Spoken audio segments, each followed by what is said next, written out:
Hello guys, gals, and non-binary pals. Welcome to HP to XP. I am Chris, the Dungeon Master for our Adventures in Umbranthal campaign. Before we jump into our story tonight, I have a couple of announcements. First, if you have not had the chance to visit us for Keeps and Conversations in a while, we are now live at 9 Eastern, 6 Pacific on Monday evenings. Be sure you drop by to chat with the cast about our games, the topic of the week, and exactly what shade of taupe is perfect for Maple's newest hat.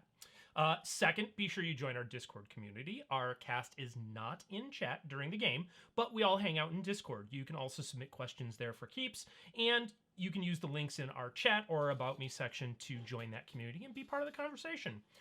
Finally, our very own Sarah Kate has been doing some fun short videos of our very own Maple. You can check those out over on our YouTube channel, as well as catch up on any of our campaign streams and watch exclusive content that we've put out on world building, roleplay, character creation, and more.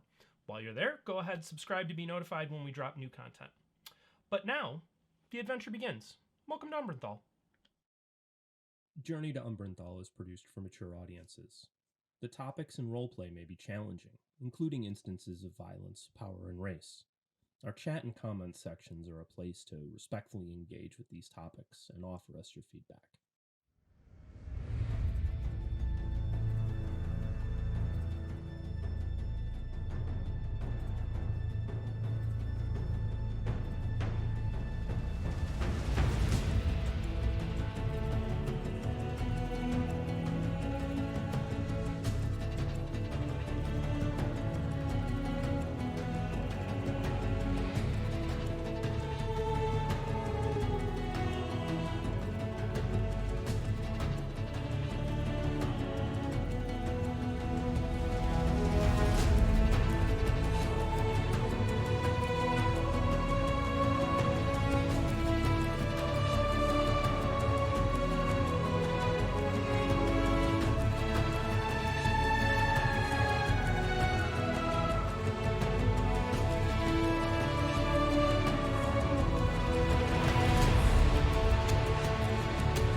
The party finished making their way to Volchi and the farm of Semmelhardy.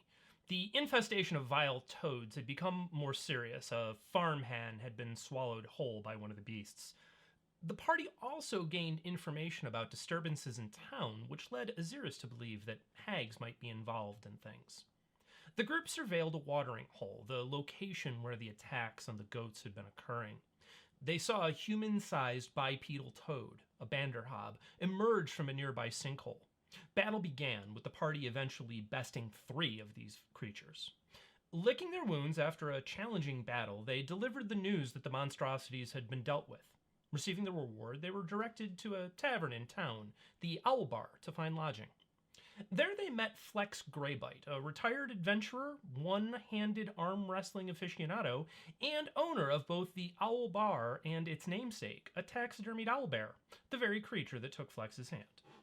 Completing a long rest, the party went back to the Hardy farm to investigate the sinkhole, a location Ahzyris believed might be the hag's lair. The party descended, trying to stay stealthy despite Rhys's heavy armor. Wending their way into the warren, they came upon a chamber, within which faint firelight played and the visage of a hag was seen. A plan was formed. Ahzyris, Fenn, and Rhys would spring from behind cover to surprise the hag.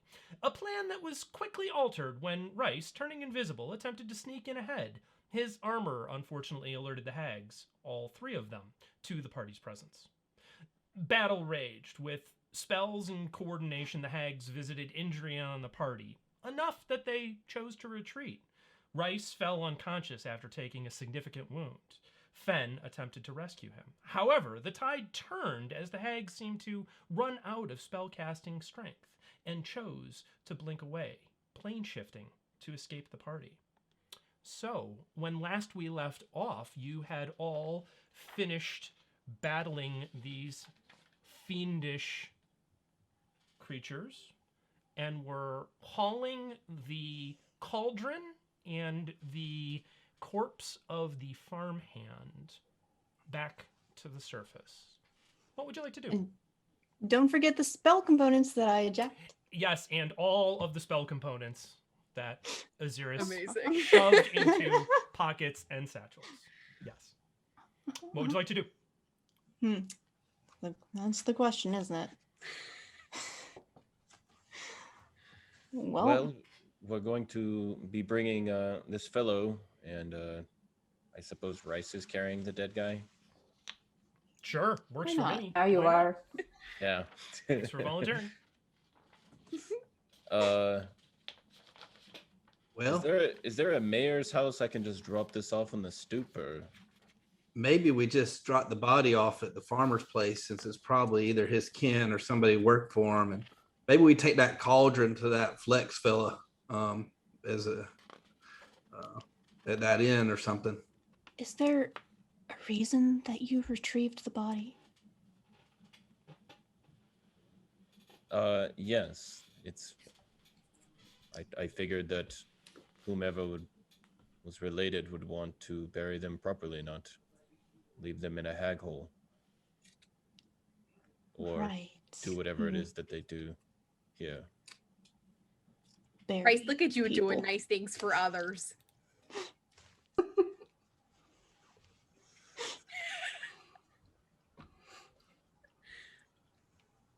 You want to carry the body? Bud, I had to take charge of this cauldron because you just dropped it to go grab the body. So, I mean, if you want to trade yet again, I'm absolutely down for whatever, bud. Rhys is Regardless, we need to walk faster because this is the most awful my fur has smelt since I was wet, whenever that was.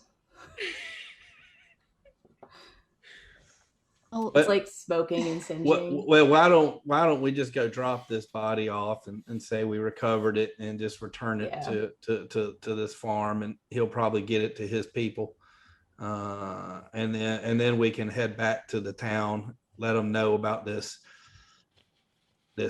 hag hole, as Rhys called it, and then we'll figure out this cauldron, the souvenir, or boil it down. Okay, so you guys are going to just head back to the farm initially to meet with Hardy.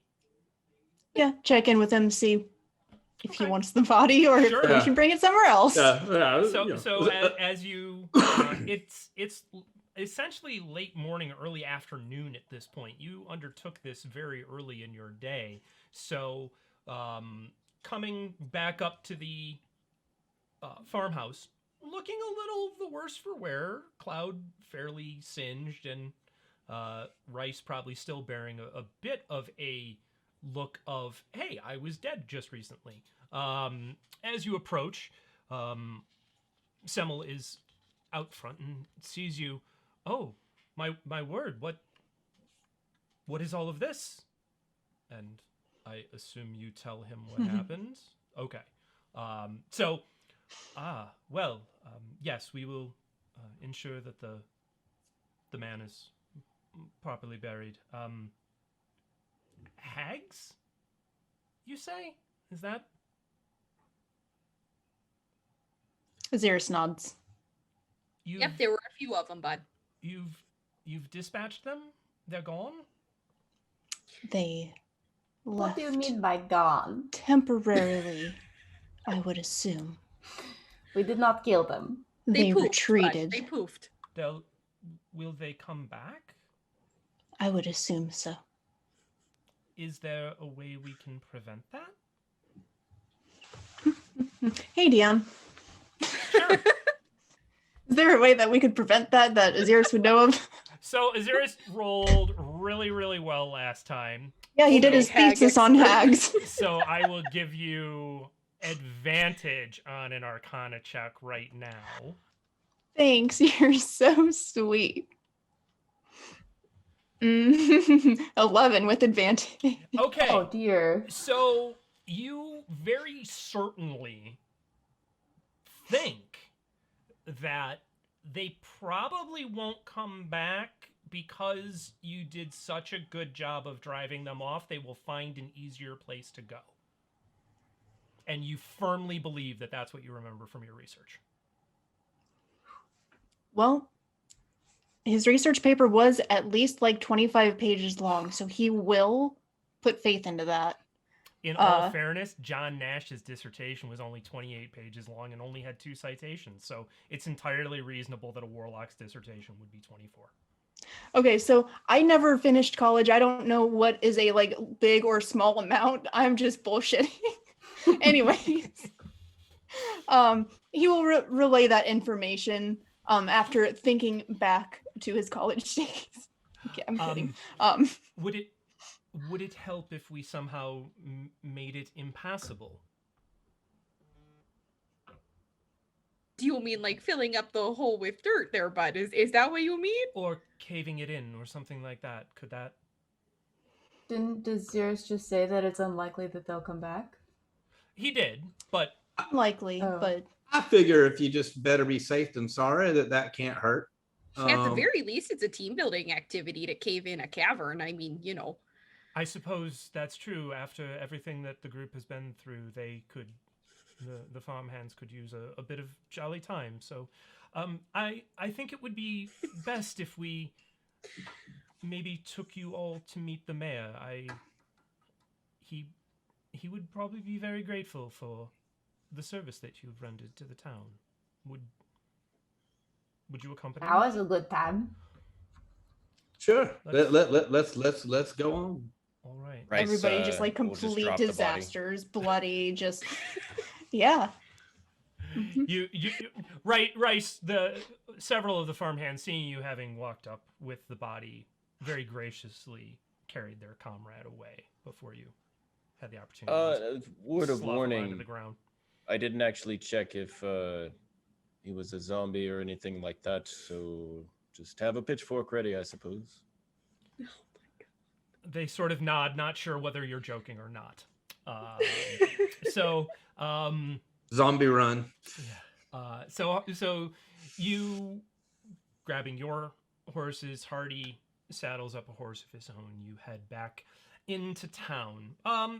Just off the main road that you had come in on, there's a 2-story home made of stone, nice wooden shake roof. It seems clean and well appointed. As you dismount to go walk up to the door, Hardy looks at you. Ebahad Thedia is the mayor. He Assumed I. quite pleased with you, I believe. You are shown in, and the mayor comes in from an adjoining room. He's a tall human, little long in the tooth. You would probably, Maple, you having the best sense of human age, would probably think that he was pushing 70. He is not a young person at all. He walks in. Welcome. Semo tells me you've found and dispatched hags. Do you think these are what's been causing the disconcertance in town? Absolutely. What evidence might you have brought back of this? Gestures to Maple with the cauldron. Maple just holds it out with 2 hands, kind of like Vanna White, like. Oh.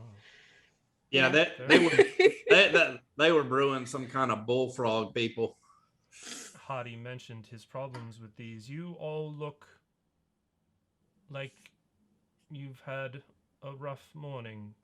Like we maybe fought a coven of hags. I feel like 10 miles of bad road. You look like I died. 11. I'm glad to see you are walking around so well.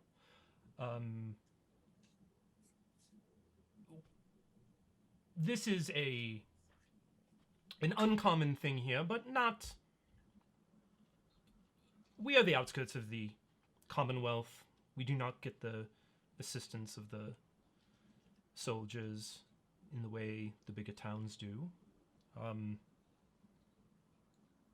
First, you have my thanks as mayor of this town for what you've done, and we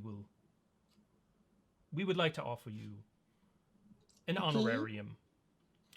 An honorarium to begin with, and perhaps a key.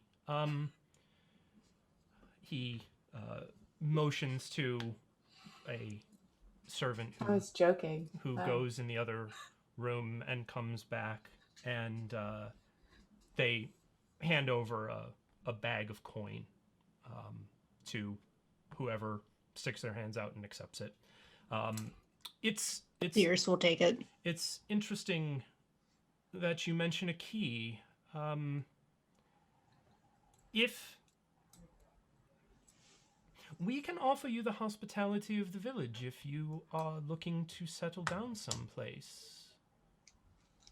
We have need for people to aid in protecting us and do work like this. We're an itinerant place for the most part. Most people come through and leave. We don't deal with bandits very much, but as you've seen, the roads can be dangerous. We don't have the protection of the rest of the Commonwealth.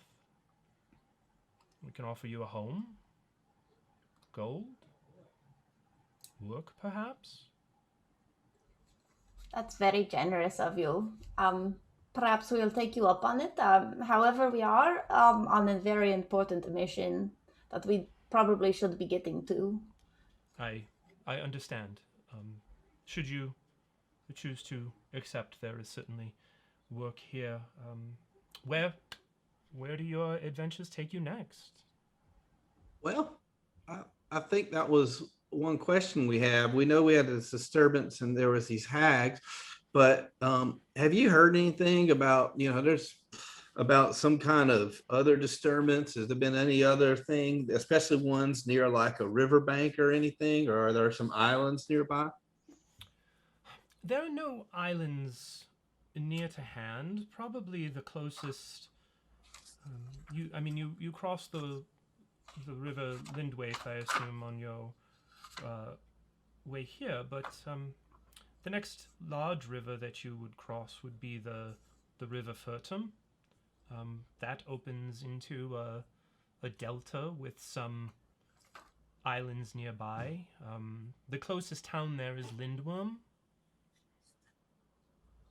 It's maybe 3.5 days to the east, depending on if you choose to go by the coast or by the North Road.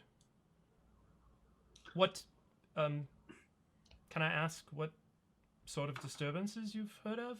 We have not heard word of anything in particular, but... Oh, gosh, I don't know if it's helpful to tell them about the undead stuff, or is that too far away from here? I wouldn't even know. I think that's a separate issue. Yeah. Mm-hmm. There was just some talk of maybe some sort of shapeshifter or something, and some folks in Casino asked us to go take a look, and that's why we're looking in that direction. Well, the Furtum is known for stories of antiquity of ancient beasts. All sorts of lycanthropes, shapeshifters. Is there any sort of, library or anybody that has any information on this kind of things for Fortrum, or anybody who has special knowledge of that area, or do you have to get close to there to find any information on that? You may be able to find better information in Lindwyrm. It is, of course, right in the heart of where many of these happen. Most of the stories that folks around here have are anecdotal. I grew up hearing stories of an ancient gold dragon that lived there. I'm waiting for you. Ahzyris has been taking notes this entire conversation, got his book out, and has just been listening and writing stuff down. So we do hear stories like that. Do you mind if I ask about that story? Because the golden dragon might be on our list of things to investigate. Well, these are stories from my youth and from times before me. No one knows of dragons any time in the last several centuries from what I've heard, but they say that the gold dragons used to protect the land. They protected it from evil until they disappeared, and that with them gone, the great evils began to seep into the world. Ahzyris is just nodding and writing down, basically word for word. Interesting. Thank you for sharing. Very much appreciate that. Certainly. If there's any... You say that you think you're headed that direction? Yes, our current job has us going that way. Well, be cautious. People over the years have tried to, of course, find its lair. No one that I've ever heard succeeded, but it's the sort of thing that adventurers of all sorts set out to try to find. Is there anybody in particular in Lindwyrm that you think we should speak to about this? I don't have anyone that I am acquainted with there. I don't leave a whole lot, but I would think that if you were to, I don't even know who the mayor is there, to be honest. We don't travel much, but I would think that if you sought them out, they could probably point you in the right direction. They're not a city much larger than ours. There's a lot of fishing that happens in the area because of the deltas, so most of the traffic tends to go to the south. Thank you. That's been very helpful. Certainly. Should you choose to remain or choose to come back, the offer stands. We could use folks like you. Would your offer potentially stand for friends of mine with similar capabilities? Oh. Should you be able to introduce us to people who could handle that sort of thing? It would certainly be... We would take it under advisement. You've proven yourselves, but if they're able to prove themselves, then I certainly think that would be possible. Wonderful. And he writes down another note in his book before closing it and tucking it away. All right. Good. Just thank the mayor. Yeah. Thank you. Again, if there's anything else we can do for you, please let us know. Should we pick up the dwarf and head out, or do folks have other things they want to do in town? I think sleep, then maybe. Chris, just for our understanding, because I think I have it on the map, if we go the southern route towards Lindwyrm, which is at the tip of the peninsula, as far as I can understand, at the delta. Mm-hmm. Dakin, is that the name of it? Dakin's a Dakin. Dakin's a 1980s metal band, right? Yeah, Dakin. You reach Dakin on the way to Dio, and then from there you hit Iron Maiden. I used to laugh because we used to make Dio jokes in Spanish class. But my understanding is that Dakin is on the way, correct? Yes. So you can take either the north route away from the coast, which takes you through Umbacum and Solva, or you can head south through Dakum and Brixia, and then to which Lindwyrm. end up in Lindwyrm. Okay. I think the only other thing is just ask the mayor what we should do with this cauldron, unless Maple wants to keep. Maple's just been kind of standing there, like holding it, nodding, like, I guess I'll carry this if no one wants it. Like, it kind of just. where are you staying currently? I mean, where would you recommend, bud? We were staying at the Owl Bar, weren't we? Oh, yeah. Yeah, I believe this is the sort of thing that Flex would love to add to his collection. So, if you do not mind, perhaps we can consider the honorarium a trade, and you could present it to him. But that is so super convenient. We already had an arm wrestle. We're already good buds. And Maple's like already out the door. She's really excited to give this man a gift. Oh, Oh, sounds like a good plan. thank you, Mayor. And appreciate also the bigger offer as well. And then once it's appropriate, I guess we'll check out what's in the bag of money. There's five. I was going to ask when we were out. I wasn't going to check while we were still in front of the mayor, but Yeah. So 500 gold, so 100 gold each. All What a right. bunch of Beautiful. polite folks. Ahzyris keeps it all to himself. I'm kidding. I'm so kidding. He could use it, being a wizard, but he won't. I want to ask if this is the size of a town that could have a diamond, but I highly doubt it. You can certainly ask, but I think your instinct, I think Steph's instinct, is probably right. Yeah, all right. Well, I'll dream about them as I go to sleep. I wouldn't happen to have snagged any diamonds from the hags, would I? Give me a d20 roll. Just a straight up d20 all right. roll. Mm-hmm. But they're all worth like tiny shards, 1 gold less than what's needed. 3. No, there are no diamonds. Okay. Tiny Worth a pebbles. shot. Yeah. Yes. There's some like dust in here that could be glitter, could be diamond, hard to say, but Yes, there's the finest cubic zirconia.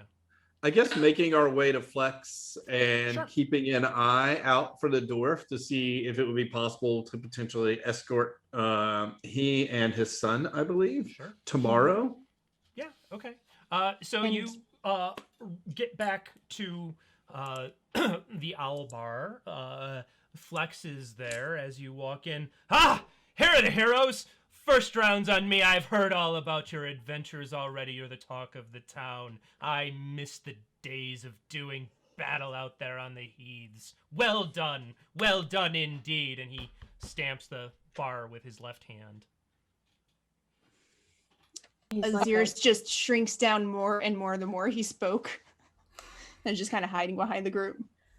he's Lex, like, you have no idea how good it feels to be called a hero by a hero. We actually brought you a little gift. Oh, I am willing to set it wherever you would like me to set it. I'm not gonna lie, it's a little bit hefty. what? What is it? From below the bar, Maple, I'm assuming, can heft this thing up onto the bar. Sure. Flex reaches out, puts his left hand under it, and lifts it up and admires it. That's nice. That's nice. And you say this is for me? Maple's speechless. She's just That is a bona fide hag's cauldron, like a big coven pot. would you like us to sign it? Oh my It's- god. I think that would be quite nice if each of you made your mark on it.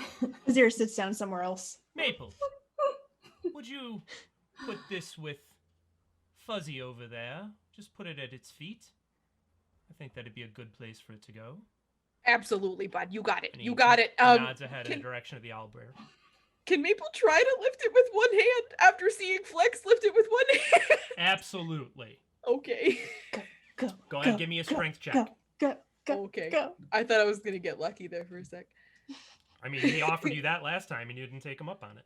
That's a 15. You are able to, but every bit of the muscle in your forearm is just jiggling and vibrating, and like you are doing this, but everybody can see it just sort of wobbling a little bit. Perfect. Okay. She will, as gracefully as she can muster, set it at the owlbear's feet. Well, first round's on me before you all get some rest. Are you, and he begins busying about drinks. If you're staying, you're welcome to stay here. If you're traveling, there's work to be had. And he points to a board over in the corner. There's folks looking for work. Speaking Is of the work, Dwarf, yeah, I was just gonna ask, wasn't it the dwarf man who was here? Is he still in the They inn? are not currently in the bar. You can ask after them. but also, Yes. I have a thing real quick before I forget, because I will again forget. We technically told Uvessa that we were going to stake out her house tonight to make sure hags didn't attack. Ooh. So Ahzyris is going to slip off from everybody and go to that house and just politely let her know that the problem has been taken care of and that they will not be sitting outside of her house all night.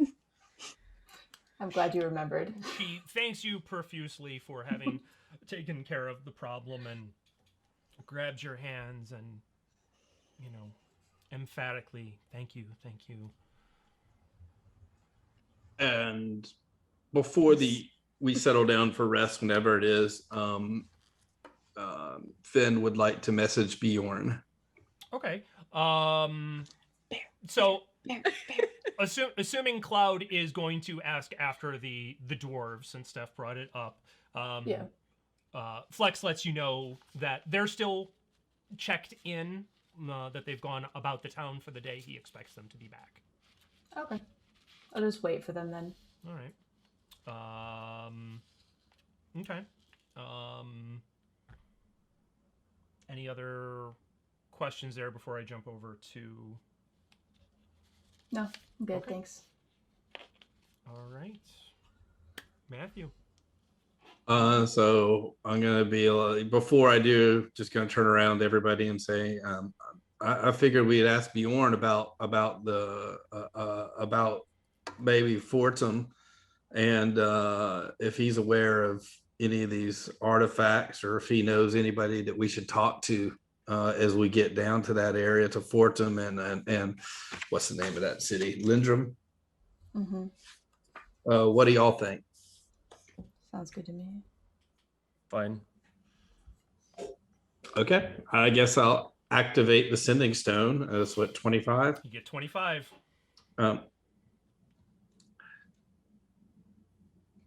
Do you know Muffin Man. a lair in Fortum with artifacts or people in Lindwyrm who could help us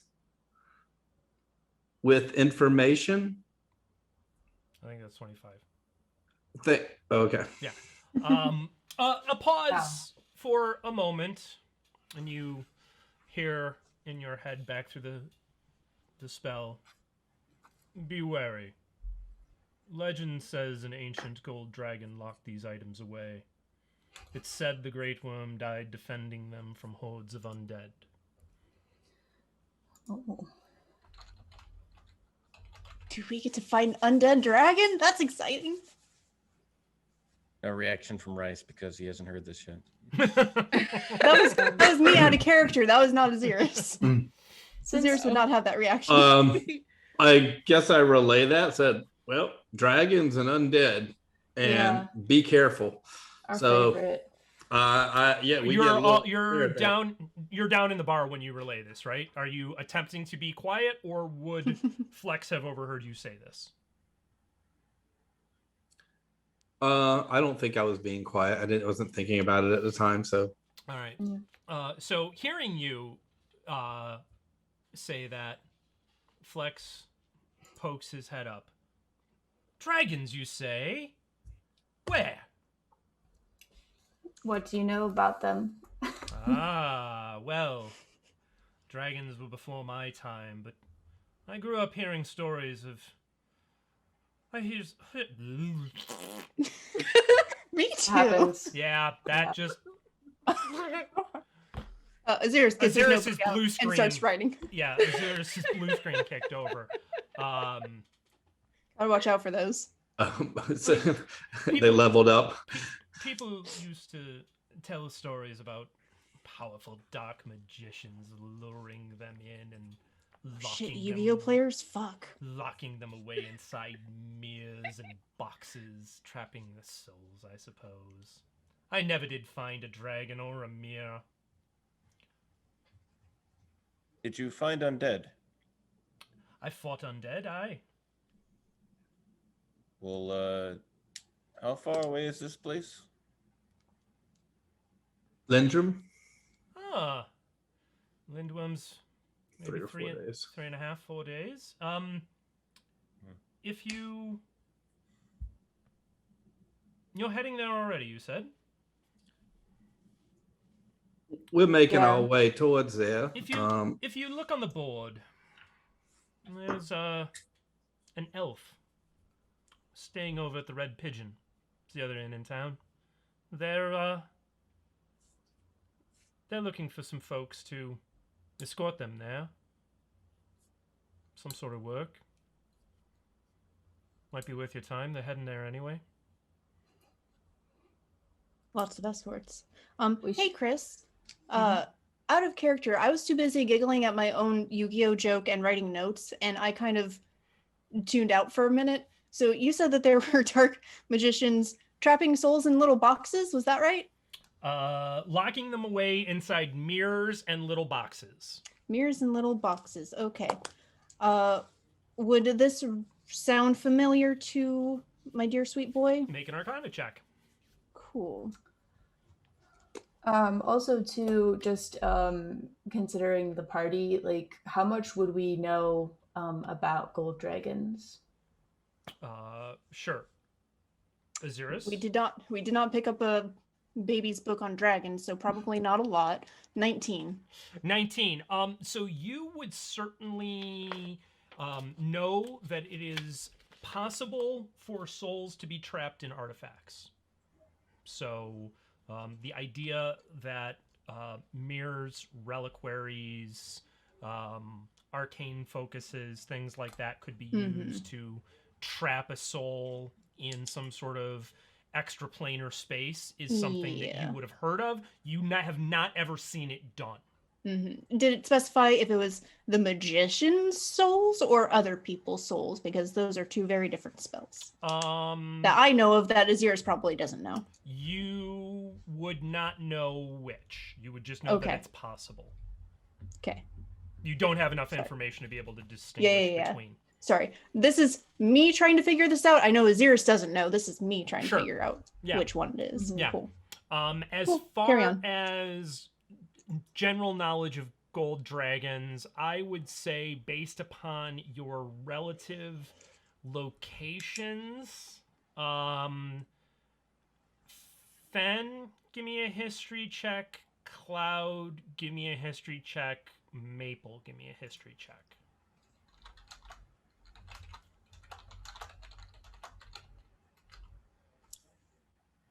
Fenn is 11. Okay. Oh, he's Maple's just 15. a baby. Wow, I didn't know we had so many children with us. I rolled a 13. Cloud And- rolled a 13. Okay, and 15 for Maple? Mhm. So between the three of you sort of having this conversation, you're aware that the stories that you've heard are that gold dragons have been gone for long before anybody that you've known lived. That they are reported to be virulently against evil. That they are protectors of good, protectors of decency. There are lots of stories in the Habrock in particular that sort of all of the evil that began to befall the world happened when the gold dragons disappeared.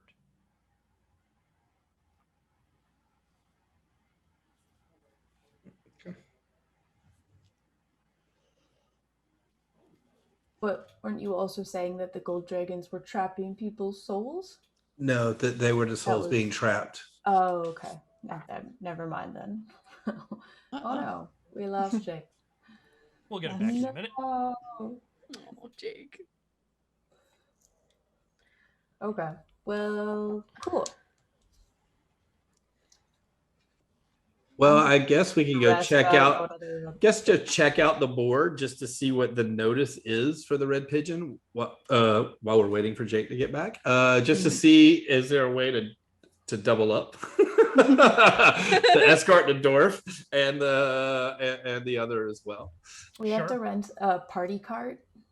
Yeah, Oh my God. it's gonna be like a Chivas bus in Colombia. Yes. Everybody's just gonna have to cuddle up while, sitting on the car. It'll be nice and comfy. It'll be great. Lap time. All right, so going over and looking at the board, Fenn, you see there are several notices. Freelance is needed. Reclaim land near Lindwyrm. Ask for Analith Parawin at the Red Pigeon. Laborers and escorts needed to protect shipment to Dakim. Glad Thumbs Clothiers. Infestation, Hardy Farm, sell swords needed. Vineyard Sabotage, inquire of somebody whose My name I didn't poor write. vineyard. I'm a rich merchant, and all of my wine. I'm sorry. Vineyard Sabotage, inquire of Autumn Loth Belchan. As long as you don't mind not having any wine, Ahzyris, and you're. Oh, he's fine. Does the escort job to Dvarkum look like the same one with the dwarf, or is that a separate escort job there as well? You would. It seems like it's probably different because they are specifically asking to protect a shipment, and they are directing you to go to a place in town. And Okay, how so it's far an either away? or. And just asking around, do we know how far away Dvarkum is? Dakim. Dakum. So Dakim is just about 10 hours. So it's Full day's travel. It's a full day's travel and then a little bit. So unless you either choose to go fast or press beyond 8 hours. So Finn's just gonna come back and relay and be like, "Oh, there's a whole bunch of jobs out there. There's at least a couple of them seem like we're heading in the same direction. Part of me is tempted to do multiple ones at once, but part of me is like, if you do that, we probably wouldn't be able to actually manage it either. So."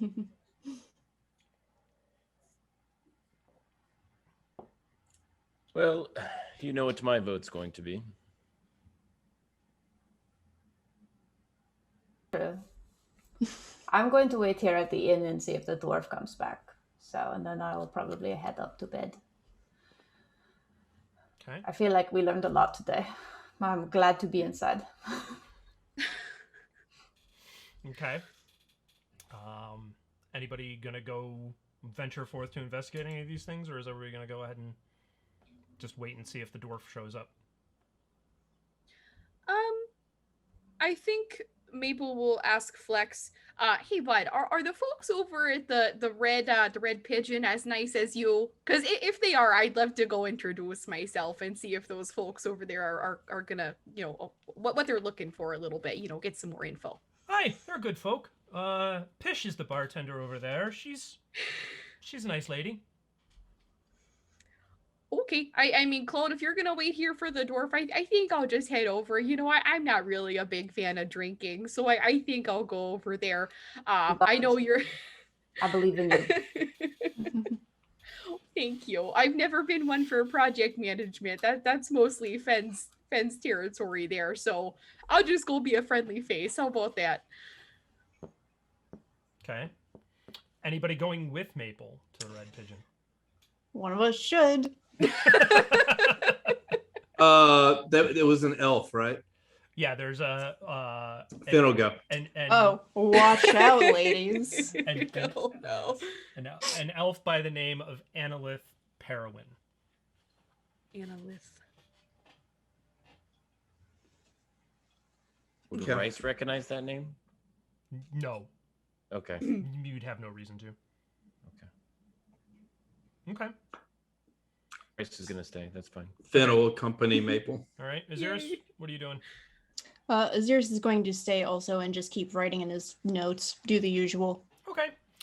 So Fenn and Maple, you are very easily directed over towards the Red Pigeon. It's on the same main drag. It's just sort of at the other end of the town. As you approach, it's a 2-story tavern. There's 2 small cottages in the rear. The place has this very sort of whimsical feel to it. As you walk in, there's colorful silks on the walls. There's candles burning at each table. The room smells of incense. The bartender greets you as you come in. Welcome, welcome. What can I do for you? Fenn, thank you so much for coming in here with me. I am not near fancy enough to be in here by myself, so it feels real good that you're by my side right now. I'm not gonna lie to you. It smells funky. I'm just gonna say it doesn't smell like the woods, that's for sure. Are we looking for like a group of people other than the bartender, or would they like stand out to us? He just said they were over here. I'm just trying to gauge. You were looking for a particular elf. Okay. Annalith Carolyn. Okay. Yes. Okay.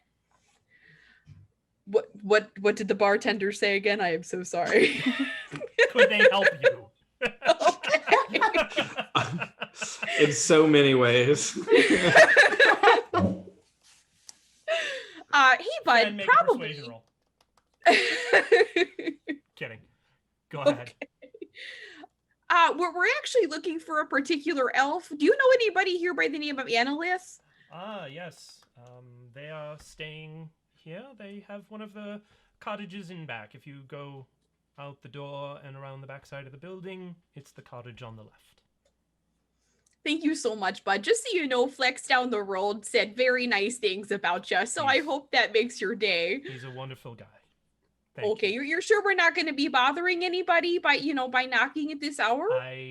Well, it's early afternoon, so no. Oh, I thought it was night. Nope, you guys went and fought a bunch of hags early in the morning and just kind of got back and yeah. No, it's pretty early, so you're fine.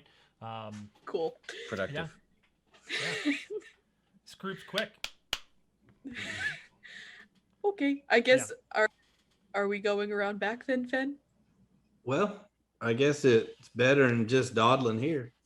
So, heading around with a knock on the door.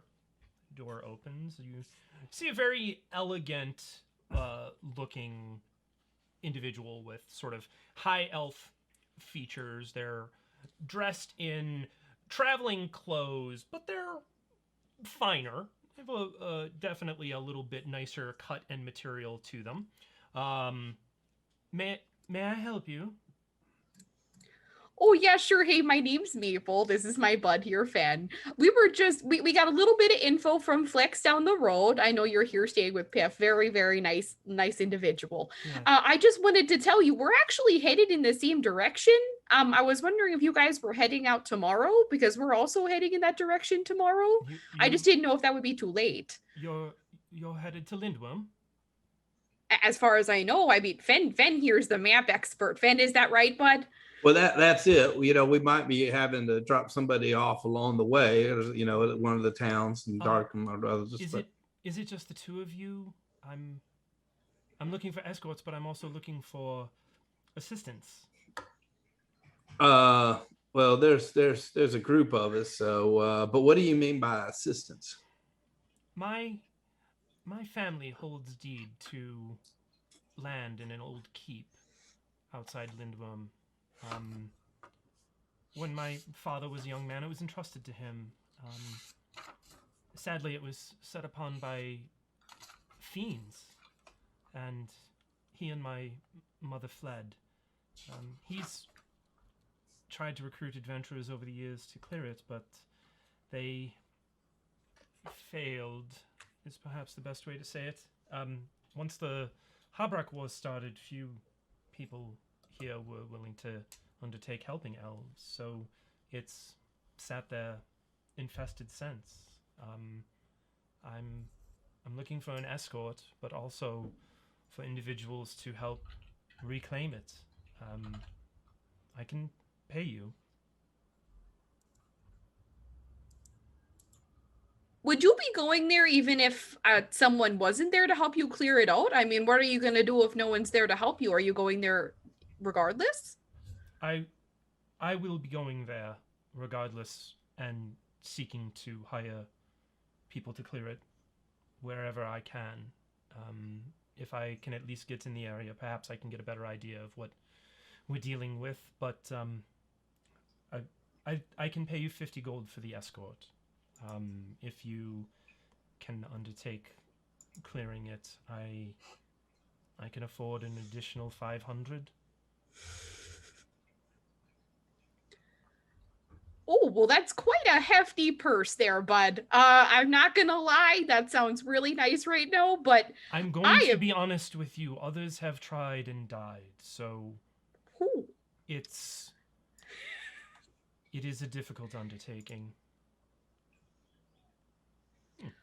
Okay, well, how about, Fenn, do you think it sounds fair if we get back to you in a little bit? I mean, our buds are back at the other tavern. I just don't want to go making any hard decisions without them, you know?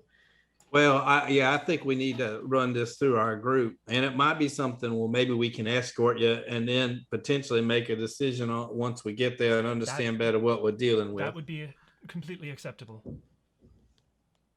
I think that sounds more than fair, Fenn. Good idea, bud. Is there a deadline for us to get back to you on that? I mean, I would like to head that way sooner rather than later, but I'm at the mercy of whoever comes through, so. Well, we probably wouldn't be looking to head out till tomorrow, but we'll send word to you one way or the other. Like I said, we might have. Fine for me. Okay. Well, we might have a group that might be some people we might have to escort along the way as well. Just so we're understanding, do you have any abilities if we do run into troubles on the roads? And what is the condition on the road that you would need an escort? The roads can be dangerous. There are bandits. I'm alone, so between the potential for highwaymen and beasts, it's a concern. I don't know that I'm much of a I don't know that I'm much of an aid in a fight. I'm more of a researcher, really. All right. Well, okay, that was just something I wanted to ask you so we understand if something happens, what we could expect from you. And yeah, you might want to just dress down a little bit. Might not attract quite so much attention because, man, those clothes look finer than a frog's hair. Well, thank you. Oh, okay, Fenn. I think we should be heading back. It was lovely to meet you, Annalith.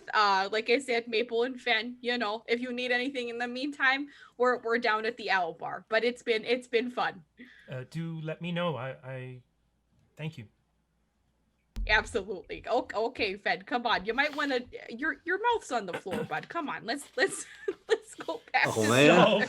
So as Maple begins hurting Fenn away from, and yet one more. I feel lower than a snake's belly in a wagon rut. Yet one more potential love interest. Cloud, Rhys, and Ahzyris. As you sit downstairs after maybe about a half an hour, you see the two dwarves that had been there the night before come walking in. They give you a hail as they enter. Ahzyris's 2 notebooks has multiplied to like 5 at this point, and he's hunched over all of them, going between them. He hasn't even noticed. Found sitting across from the table with like one notebook that just has like really large print on it with different gods' names on it. And they're just pretending to like, analyze them very like scrupulously while like looking over the notebook at Ahzyris to try to like absorb what he's doing and how he's Through osmosis. So they'll notice the dwarves come in and walk over and say hi, and we can probably take that job. We're leaving tomorrow. Very good. This is Red Chair. They're 20. They've been apprenticed to a smith in Dackham. One Silbrog Noblefoot. He's the only smith in town. If you ask for the smith when you get there, they'll direct you. I know it's only a little over a day's journey, but the roads can be dangerous, and I'd be appreciative if he could travel with a group rather than make it on his own. If you're heading that way anyway, would maybe 5 gold be enough to take him along with you? How old is he? About 20. Okay. Which yes, for I'm a sure dwarf is... Yeah. Take care of yourself. You're basically an adult already. Yes, we've got a cart. You can sit in it. We'll probably leave at first light, so, be downstairs here. All right. I'll be here. All right. Yeah. Can you use any weapons? Are you trained? I'm not trained. I can hunt a little bit. I've shot a bow. All right, it's fine. I just wanted to know. All right. Thank you. All right. Okay. I'll head back and pass along that information to... Okay. So with that, in due course, Maple and Fenn return. You're muted. Oh man, just out of curiosity, are there any sort of shops that would sell anything special in town? Give me as the DM a hint of what special means for you. For me, I'm thinking of a magical item like No. arrows or bows or anything like No, that. not a chance. Okay. Yep, that's what I meant. Yeah. This See, is I was imagining That's fair. like a some little sort more of, than a white spot in the road.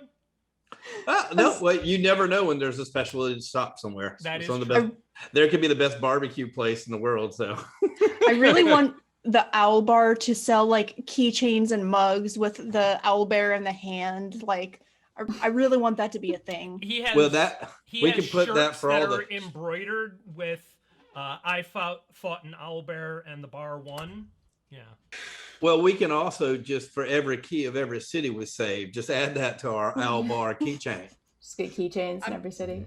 Yeah, it's like collecting spoons for some people. It's better than coffee mugs. As somebody who collects coffee mugs everywhere we go, that starts to take up a lot of room real fast. So keychain. A little bit. It's a shame we missed it, but the hag hole was a speakeasy, so sorry, Fenn. Oh my lord. So assuming that Fenn and Maple relate their information to the group, are you all just going to then Well, go ahead? you relay pretty much everything she said. Yes. Great. DM, Yes. for once I might have remembered something Okay. that I don't think I took notes on, All but fiends summon undead, right? Was it fiends or was it something else that I'm thinking of? Go ahead and make an Arcana check. This was a specific problem that we had near my home, and I It don't is. So the remember DC if it is was very fiends. easy. Okay. The fact that The 23 DC. easy for Ahzyris, it's fine. 13. Yep. Fiends can absolutely summon undead. Great. Or create them. Okay, and that was a problem that we had near his You've home, certainly right? known of it, yes. Great. So at that, when he hears that the keep has been taken over by fiends, he is going to stroke his chin and say, There was a problem with undead around there too, wasn't there? I feel like one of those stories at least mentioned an undead issue. I wonder if those are connected at all. And that's all. He just wanted to muse that out loud. Yeah, there was that. I think that mayor said something about hordes of undead. And then Flex said something about dark magicians and mirrors and smoke. Or I don't know. It's all smoke and mirrors to me, but Smoke on the water. I'm only truly interested in one kind of horde. So if we could kindly one kind of what now? horde. Oh, I'm sorry. I thought I misheard you. Ahzyris gathers his books. This is a big This enough has been town, lovely. it's Good more of a night. two-horde town. Yeah. So Rhys is gonna go to bed. Yep. At that, Ahzyris also goes to bed. I go to bed too. All We're right. Just going to wanted to say that out loud so that everybody else had the same thought that I had. That's Okay. all. So everybody heads up to take an early but well-deserved long rest. You Right before I go to bed, I'm going to chew on one of my pot leaves that I bought in Casino okay? and think to myself about how I want to be stronger. Okay. Oh. So you chew on your leaf and in time drift off to sleep. Each of you finds relative quiet in your rest. Cloud, your rest is deep and powerful, but you find yourself in a very vivid dream. You see the landscape of where you grew up and a familiar watering hole that people would visit. Near the watering hole is a four-legged cat whose markings look very similar to your family's, but they're very much more of a classic bipedal or a quadruped type cat. They're not walking upright. They don't have any of the more humanoid characteristics that you or your family members exhibited. And as you watch, they walk over and they peer into the water of the lake. And as they do so, they seem to... Something catches their eye and their head tilts a little bit, and they push their head forward and pull it back, and they reach a paw forward and almost touch the water and don't quite. And then they touch the water, and they sit back on their haunches and begin grooming themselves. And as they do, their form shifts a little bit, and they begin to take on a little bit more of that bipedal appearance of your family. And they sit back down on their haunches and look over into the water, staring deeply. They look up to the sky and raise a paw, and you can see energy beginning to crackle around the paw. And at that, you wake from your long rest. Do I know where geographically that might be? DM question. So for you, it is definitely, it has all of the hallmarks of being very close to where you grew up. It's part of the landscape that you regularly I don't know trod the upon. exact location. I mean, you could find it if you went looking for it. It doesn't have a name that you know of other than the water. Okay. But yeah, it wasn't referred to by any special name. But were you to go back home, you could absolutely go there and find it. So each of you, having completed your long rest, wake up and feel stronger, more energetic, more capable, because you have all leveled up. Level 5. Level 5.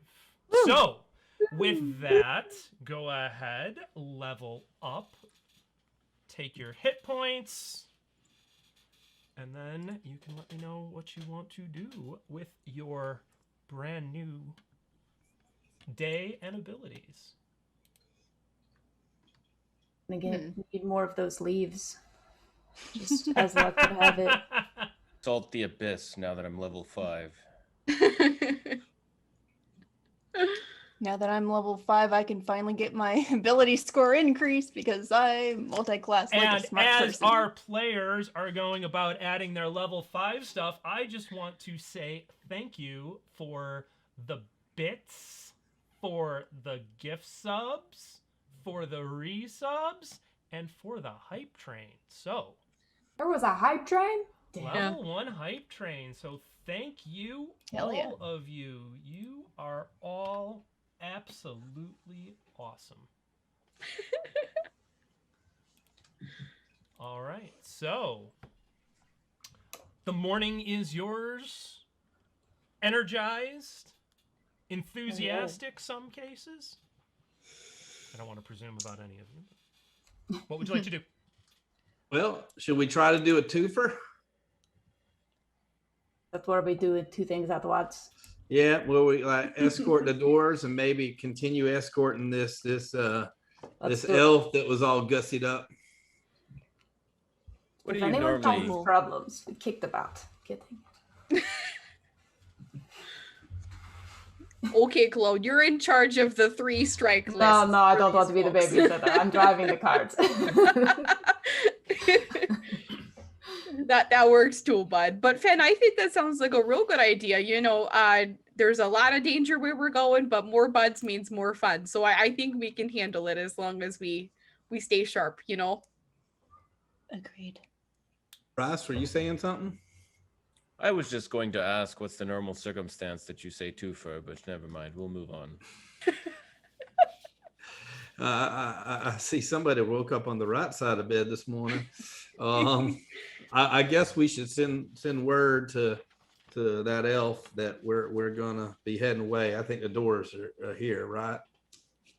They were Yeah. staying in this hotel, or in the Yeah. I think with that, unless anybody has anything else, we would head out. Fenn would be happily take the lead as a scout. Okay. Yeah. So Sounds good. it's very easy to, knowing that Cloud had said probably be getting ready to leave at first light, Raytrair, who is the dwarf that you're escorting, and their uncle are already down in the main tavern sort of waiting for you. They bid you good morning as you get ready to go. You have to ride past the Red Pigeon on your way heading out of town. You easily gather up Analyth and begin making your way to Dacum. So, the road here is much like what you've seen up to this point.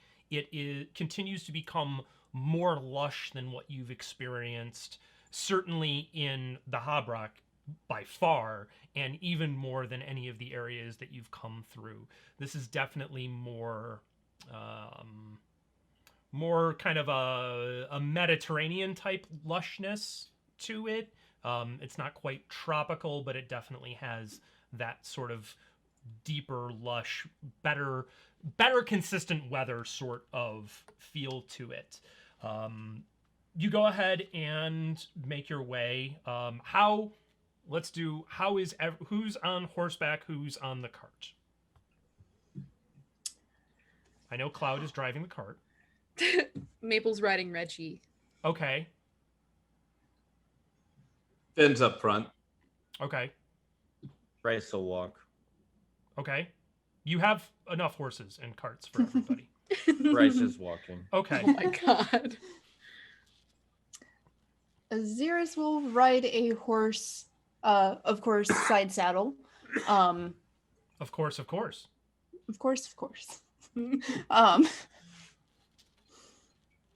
He doesn't want to be near. So Ahzyris is riding People. Ed. No. I don't want this horse to talk. Please. Okay. So Fenn is riding a horse. Maple is riding a horse. Ahzyris is riding a horse. Cloud is driving a cart. Rhys is walking rather than riding the cart. Okay. Yes. How are we going? Are we going to take regular pace and go the 2 hours beyond 8 hours for exhaustion, or are we going to go fast pace, get there in 8, and have disadvantage on perception checks? I think you're muted. I'm kind of in favor of fast pace, but I'm okay either way. What do y'all think? Yeah. Well, Rhys, unfortunately, you're going to have to hop on one of these bad boys in order to keep up with the rest of us. So as long as that's okay with you. That's fine. Fast pace it is. Fast pace it is. Okay, 1 second. Fast pace it is. Okay. Fast pace it is. Fast pace it is then. Okay. Anything else that you all need to do, or are we just trotting on down the road?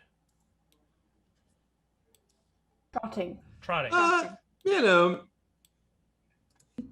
Oh, go ahead, Matt. I think I'd say just going on down the road.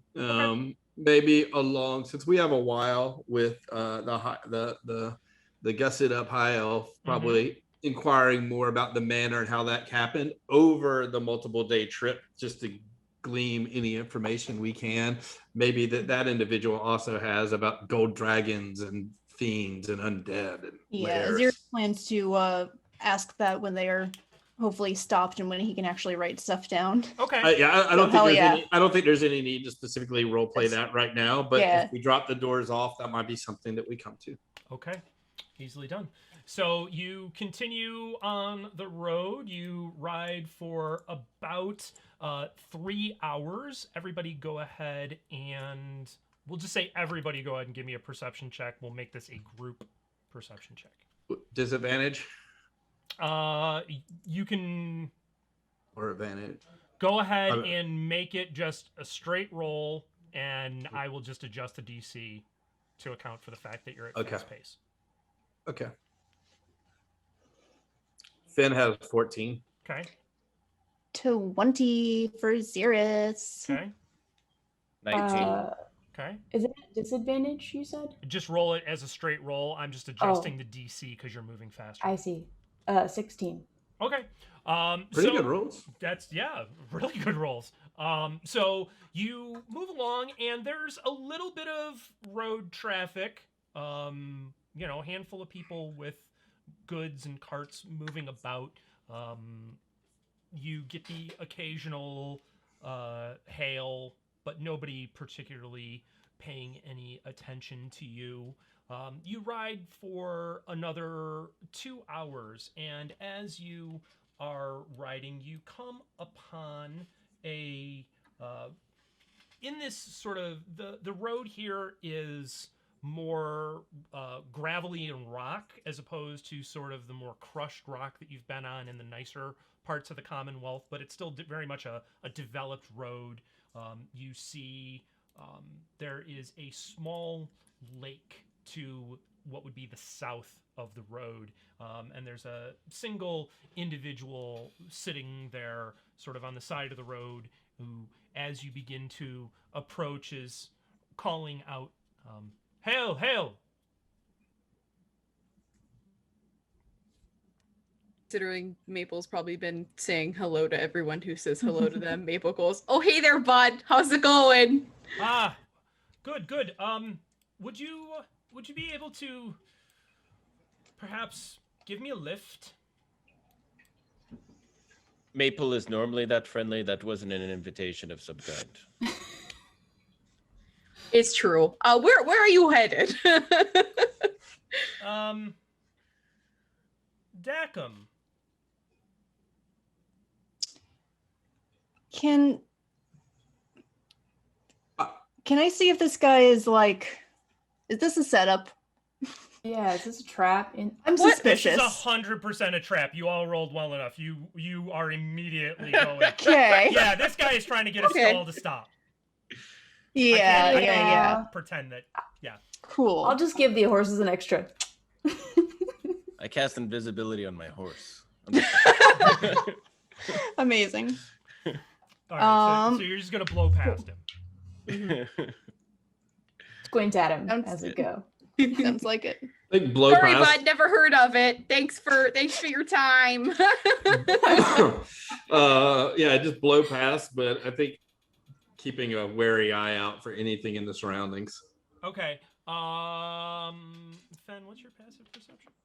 My passive perception is 16. Okay. So yeah, you definitely, as you guys pick up pace, you hear movement and rustling of individuals in the woods just off to the north. Nothing right at hand, but and Cloud, you probably hear the quick snort of "Damn it!" as you guys blow on past.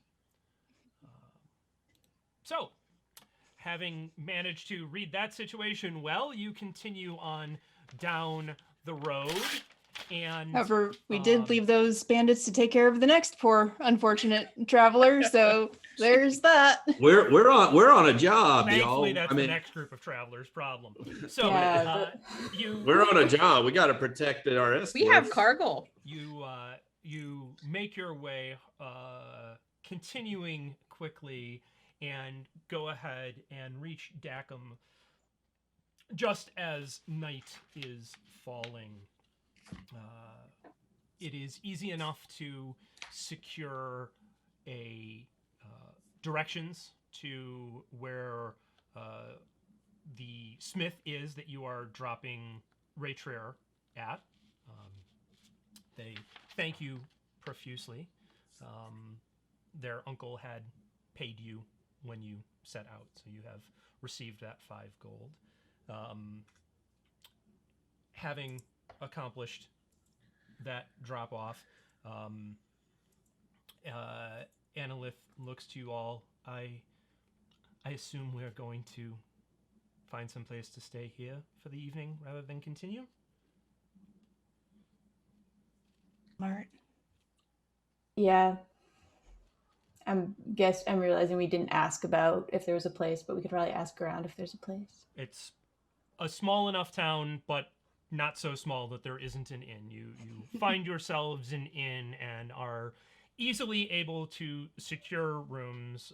Analith leaves it to you 5 to secure your own rooms. They secure their own room, and before getting ready to retire, is there anything that I should know before morning, or? I assume we're gonna head out again on the road, but I'm asking it this way because I don't know what the party thinks. I would say that we continue on our way because we still have this job for 50 gold. It's probably going to take us a couple days. At least 2 more days to get there, if not 2.5. And there is the potential for that, and it seems like a lead. But maybe just keep our ears open while we're in an inn or a tavern, just to hear if we hear anything else, whether additional clues or.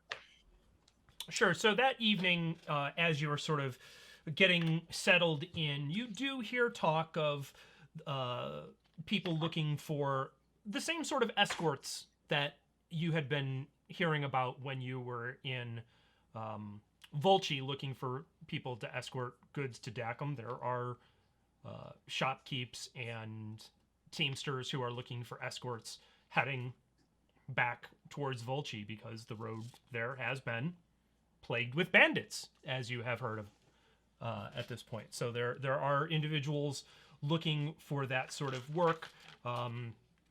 There is not a whole lot otherwise going on around here. There's a few ads up for, looking for people to work fishing vessels, people to work down on the docks, because you're getting close down to the sea here in Dacum. So there's a small port where they're looking for people to load and unload barge traffic, bring in and clean fish, stuff like that.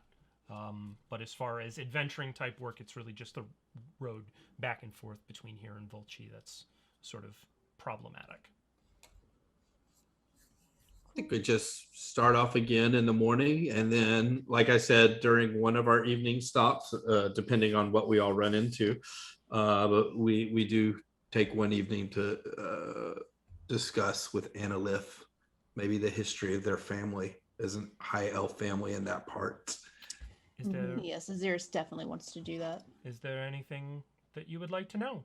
Because there's no reason we can't just take care of that right now. You're resting for the evening, so. Absolutely. What would you like to know? Specifically, I would like to know when that keep of your families was taken over. It's been maybe 600 years at this point. I wasn't born yet. My parents were still young. They tried to hire people to retake it. Several parties went in, according to my father, unsuccessfully. Some of them apparently just fled. Others suffered some fatalities and refused to continue. When the wars in the Harbrock started, I mean, that's been almost 200 years now. We weren't able to find people to continue helping. Anyone who the human adventurers didn't want to help elves, and anybody else either set off to fight in the wars or make their adventures other places. So it's been a while now that it's been just left. If it's been 600 years since those fiends took it over, how long was your family established in them parts? My grandfather built the keep, is my understanding. Probably close to 1,000 years ago. He did quite well for himself and was entrusted to care for a noble lord's land for many, many years, and because of that was given quite a boon to build the keep. When he passed away relatively young, it went to my father and my mother, and they were the caretakers and aided the Lord. And then all of this happened, and they fled for their lives, as one would.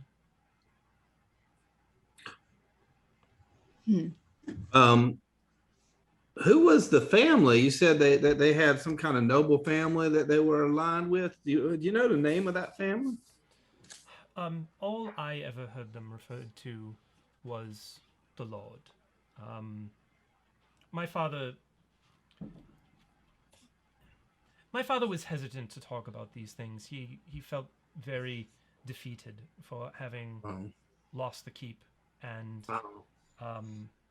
he was hesitant to share many details. But my understanding was that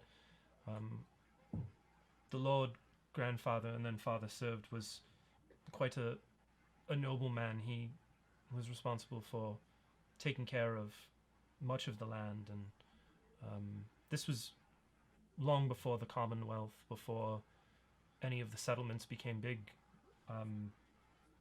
Was he a human or like an elf, like us, or?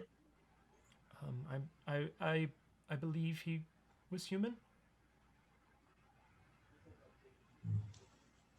Just real quick there, bud, that is an awful lot of years for fiends to have taken over this keep. I'm just a little bit concerned about what kind of numbers of those guys we're looking out for. You know, I mean, there's only 5 of us. I would assume that 600 years is plenty of time for more than 5 fiends to have taken over a keep. So are we talking 2 on 1, 500 on 1? I just need a little bit of a roundabout number, if you wouldn't mind. I can't say that I know. I've I've never been. I'm trying to find out if we can do this. My parents are unwell, and I think if I could restore this, it would be a good gift as they prepare to cross on to the next stop on their journey. I don't know if it's possible, but we can't. I can't know if we don't go and investigate. So, and Well, I hate to pry, but you did mention that your grandfather had passed at a youngish age. What happened to him? There were some of the locals set upon him. Humans in this area and elves have always had some troubles, and a very well-to-do elf in a land dominated by humans stands out. My understanding is he was set upon the road by bandits, and they killed him. Well, one last thing. Would you ever hear talk of like gold dragons from there with their days? They smile. My father has told stories of back in grandfather's day of gold dragons being about. He says that not too long after grandfather died, he hadn't heard of them anymore. It seemed that maybe they lived somewhere in the area, but it was long enough ago that I don't know if it's just stories that he told me to entertain me as a child to make grandfather seem from a different time or what, but there certainly are stories of such beings from the area.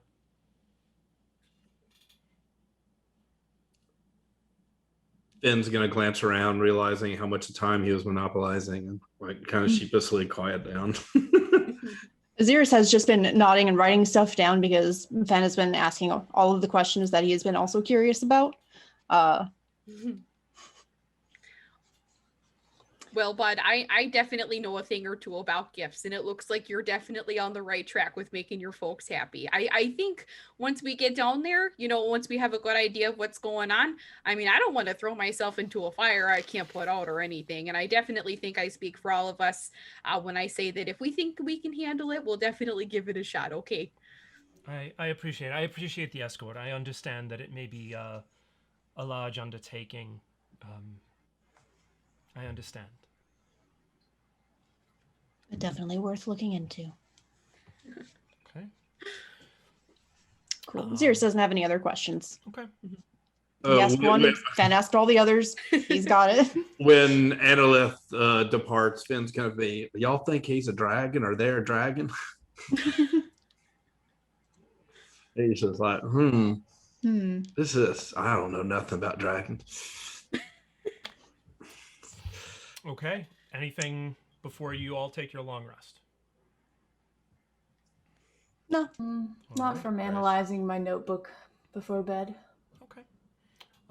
So you settle in, you complete a easy night of long rest, and get up and set out. The next 2 days proceeds pretty much the same as the last. You move from Dacum to Brixa.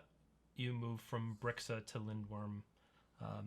Coming into Lindwyrm, it is a city that is about the size of Volchi, maybe a little bit bigger. It is within sight of the river Furtum, well off in the distance, though. You can see where the river sort of cuts through off to the horizon. It's a pretty active place. It's sort of the last major trading point on this end of this sort of end of the landscape before you cross the River Furtum. Annalith suggests that you take up lodging at a inn called the Moon Cairn. The moon what? Cairn, like the piles of stones. Mm. And I thought it was Karn, but I could be could wrong. be. It doesn't matter. I'll go with Karn, the Moon Cairn. We'll just call it the moon pile. Right. The moon, or the moon, or we'll just go full on like Matthew McConaughey. Let's go meet out at the Moon Tower, y'all. It's time for a beer buzz. So they secure rooms and secure rooms for themselves and all of you. Thank you for getting me here safely. If you are amenable, in the morning I would like to try and investigate the property. I would like your escort there. I will pay you now for getting me here, but if we could go in the morning and look, then perhaps we could make a decision if it's the sort of thing that you could undertake. Well, what time of the day is it? It's evening. You've ridden a full day's travel each of the last 2 days, so it is now evening, sunset in Lindwyrm. Okay. I think with that, just nod in agreement. For Fenn, I think just wants to hear the talk from the locals and then maybe see if he can talk to an innkeeper, bartender, or anybody who might know anything about this manor whenever the elf, when they're not around. Okay. So Annalith has been, very friendly with all of you, but also sort of keeping a distance. They are not trying to insert themselves into your conversations. They've taken their meals mostly by themselves in the evenings, retired to their room by themselves. So they go ahead and do that. Sitting in the bar, none of you overhear any particular interesting conversation. There's no random activities that people have been talking about. Fenn, if you approach the barkeep, you can certainly see what she has to offer for information. Okay.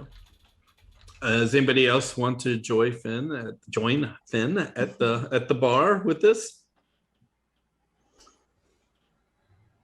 Sure, Rhys will go over. Yeah. Go, boys. Yeah. The persuasion station. I love this team. My favorite team. All right. We just call ourselves Nothing Honey. Yeah, so just gonna order a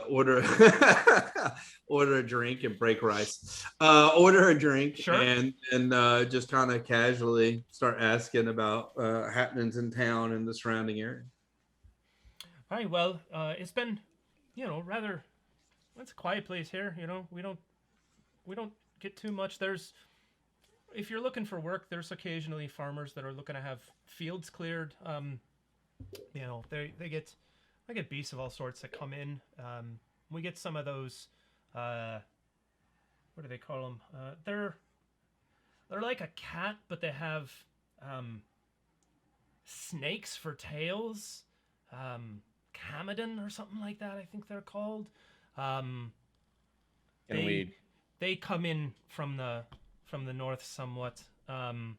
They do some damage to the crops in the fields. We get the Purtons that come down as well. They'll start picking off farmland.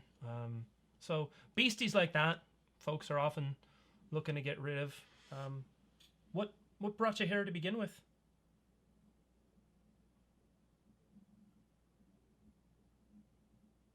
Well, Dead silence. Oh, I was just making sure we're not one like going in front of the other.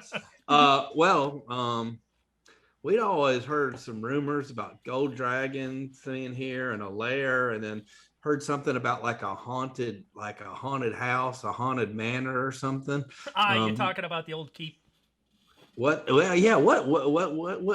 You know, most of these things are just ghost stories, and but every now and then we ran into some hags. I'll tell you this. Maybe there are ghost stories now. I don't know. I would certainly never go there. But I know in times it's been real. The place was infested. Ghouls, ghasts, all sorts of vileness. Adventurers would go in, kill some. Some would die.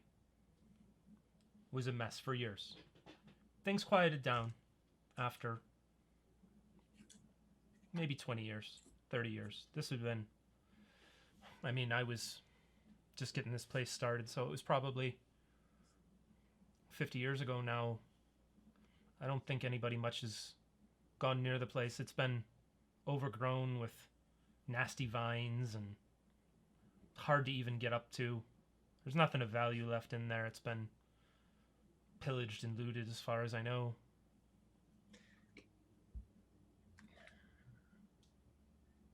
Ben, what's the name of that individual we're with? Analyth?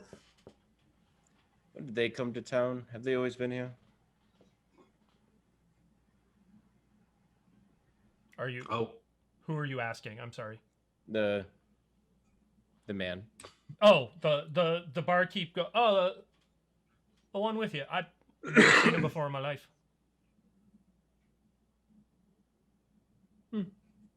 Yeah, I don't think he lives here. It's just his family. He has the deed to the property. Correct. Or so they say. Yeah, they've never been here before, as far as they know. Or as far as you know. Well, what about gold dragons and like lairs near a riverbed and like things like that? I like this because now you're getting into some old ancient shit. So they used to talk about there being dragons all throughout the land. And they said that a magnificent beast lived near the river. This is long before my time, probably before my father's time. But they say this dragon was a thing of beauty. Shining gold. Lord of all the lands, took care of everybody, fought off evil, protected the people, let the humans farm, was a caretaker to all. And, if you believe such things, they said that there are days when it'd go about and look just like you or me, walk amongst the people and have conversations, try to know what was happening with the people of the lands, make sure they were safe, make sure they were well fed. I don't know about that seems silly, but so that's what stories say. Well, what happened to this dragon? They say it just disappeared one day. Oh no, maybe dragons got to get sick and die, right? Maybe they all died off at once. I don't right know. Rhys? I find it all kind of hard to believe. All this talk about gold, golden dragon, golden scales. It's probably just yellow. You know how stories go. They just, people like to add on. There's no doubt. Right. Never let the truth get in the way of a good story, my friend. I will remember that.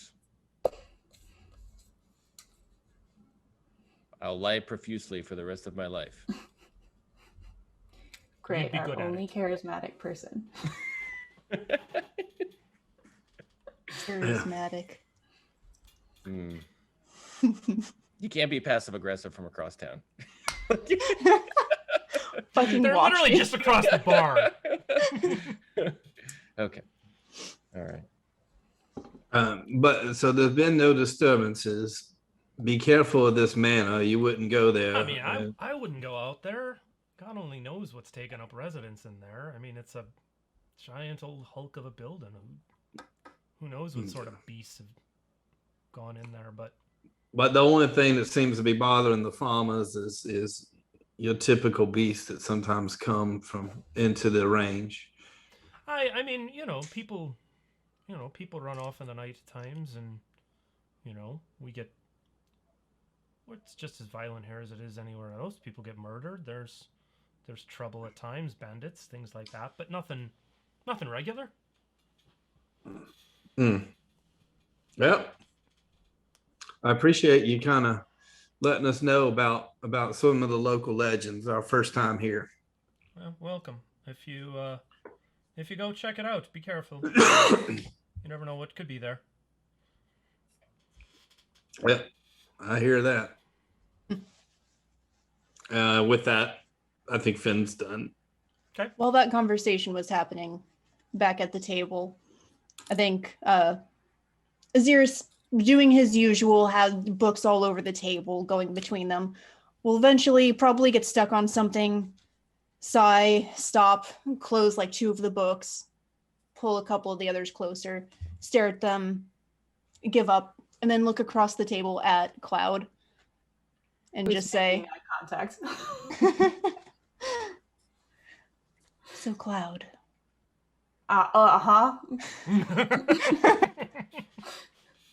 Yeah, I'm very busy, but I totally have time. well, pardon the interruption. Sorry. I'm just curious how your studies with religion have been going." I'm kind of glad you asked because I sort of have a question for you. Is it just the 2 of us sitting at a table? Can we assume no one else is around? Would that be nice? Did Maple Yeah, I imagine Maple was probably with us. go off to bed, or are you sitting there with them, Maple? Maple honestly probably isn't really listening. I would imagine she's just sitting there like whittling something at the table. There's a pretty girl on the other side of the bar and she's whittling this. Smitten at something. Yeah, yeah, Maple. It's fine if Maple's here. I just want to make sure there were no like random guests over here. No, nobody seems to be paying you the slightest bit of mind. Okay. Actually, I do have a question for you. So, I want to ask you, like, if it's not too personal, about like your past, whatever that relationship is. Do creatures like that or like beings like that already exist, or do they like come into existence? Ahzyris just kind of pauses and looks away thoughtfully. That's actually a great question. I'm also very new to all of this. All I'd known before was that. So, well, from what I've like heard from other clerics and what I've read, I have tried praying to like these different gods, like these major deities in like the area, but like they're not my gods. And Cloud will lean in and sort of like use their paw to like cup around their mouth so they can like whisper towards Ahzyris and basically say, I think that like I will be a god like them one day.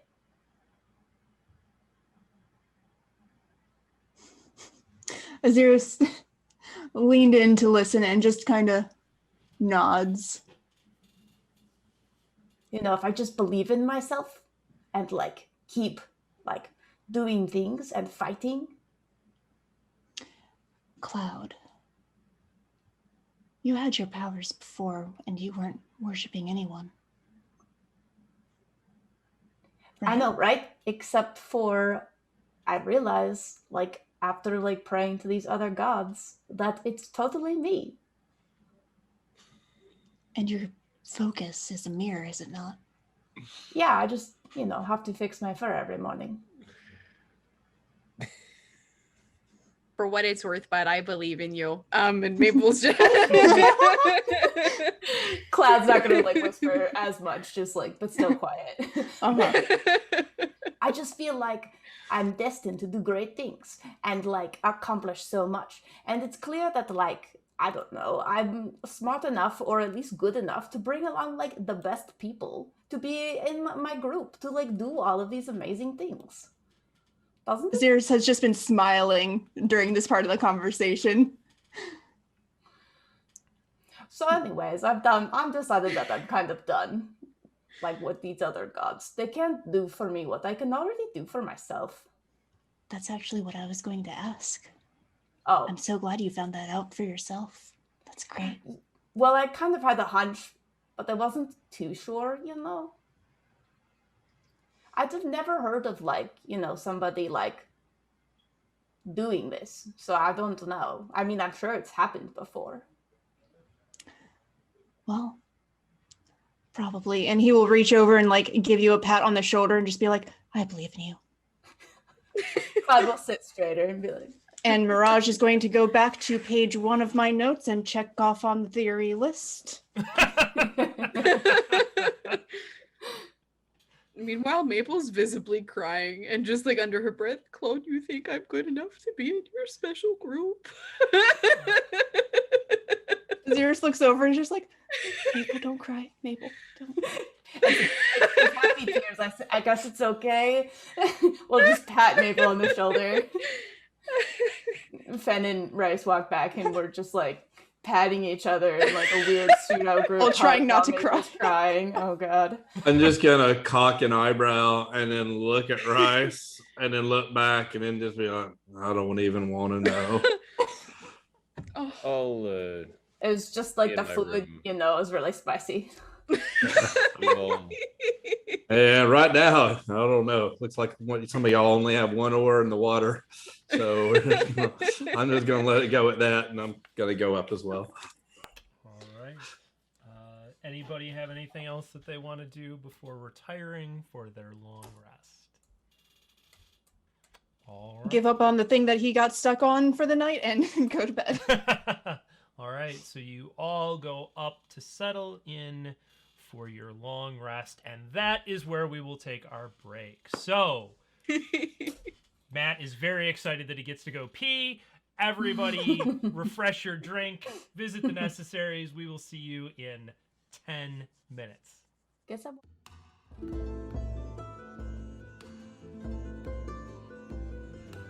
And we're back. All right, so you all complete your long rest. You awake and head down to the Mooncarn Tavern.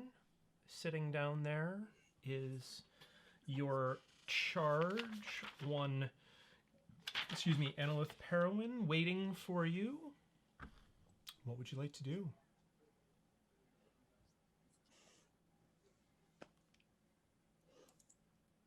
Thank I don't know, I think we're announcement, Chris. ready to go.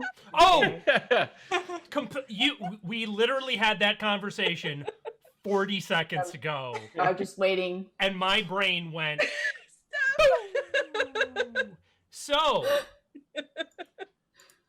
Thank you to Thurl for gifting Sarah Bears a gift sub, because Sarah Bears is our very own Sarah's Mama Bear. Everyone say hi, Mom. Hi, Mom. So hi, Mom. Thank Hi, Mom. you for joining us. And thank Okay, now you, we can Thurl, go back for to the gifting. game. Oh, jeez. I have never been more red in my life. All right. Ooh, that sounds like that sounds like a challenge going The entire forward. time I'm talking, I'm like, why is Steph glaring at me? I don't understand. We just came back from a break. What did I do? Oh, Yeah. Mom, when I say stupid. I have friends, this is what I mean. Yes. So you awake. There is an elf sitting at a table, waiting for you. What would you like to do? We leave completely ignoring them. No, I think we're all ready to go, pretty much, right? I don't think we have anything else to do. Mm-hmm. I'm good. So. All right. So How far away is this mana? It's roughly an hour from town, closer to the river. Okay. And we don't know if anything's around there or anything out like that. Okay. We just have to go look. Okay. Again, if it's more than you can take on, I understand. But well, when we get to a certain point, if we think it looks a little iffy, and we want to be able to move quietly as a group, just maybe we should all get a heads up. I've been working on this thing I'd like to try to do to maybe see if we can be a little quieter than we have been in the past. okay. Addressing them, I think Maple will kind of point to Reggie and go, you know, but why don't you write up front? You know, if there's anything that you will see that you would know because you know the history of this place, I would much rather you'll be up front to go ahead and tell us all about it in advance. You know, I'd love to ride in the cart. You know, Cloud is a good driver from what I've heard. So all right, I can do that. Reggie's super nice. You don't have to be scared. And then I believe you. Maple's doing this because Maple would like to keep an eye on them if like their body language changes or anything. Like she just wants to make sure they're not being led into a trap. Go ahead and do an insight check. Okay.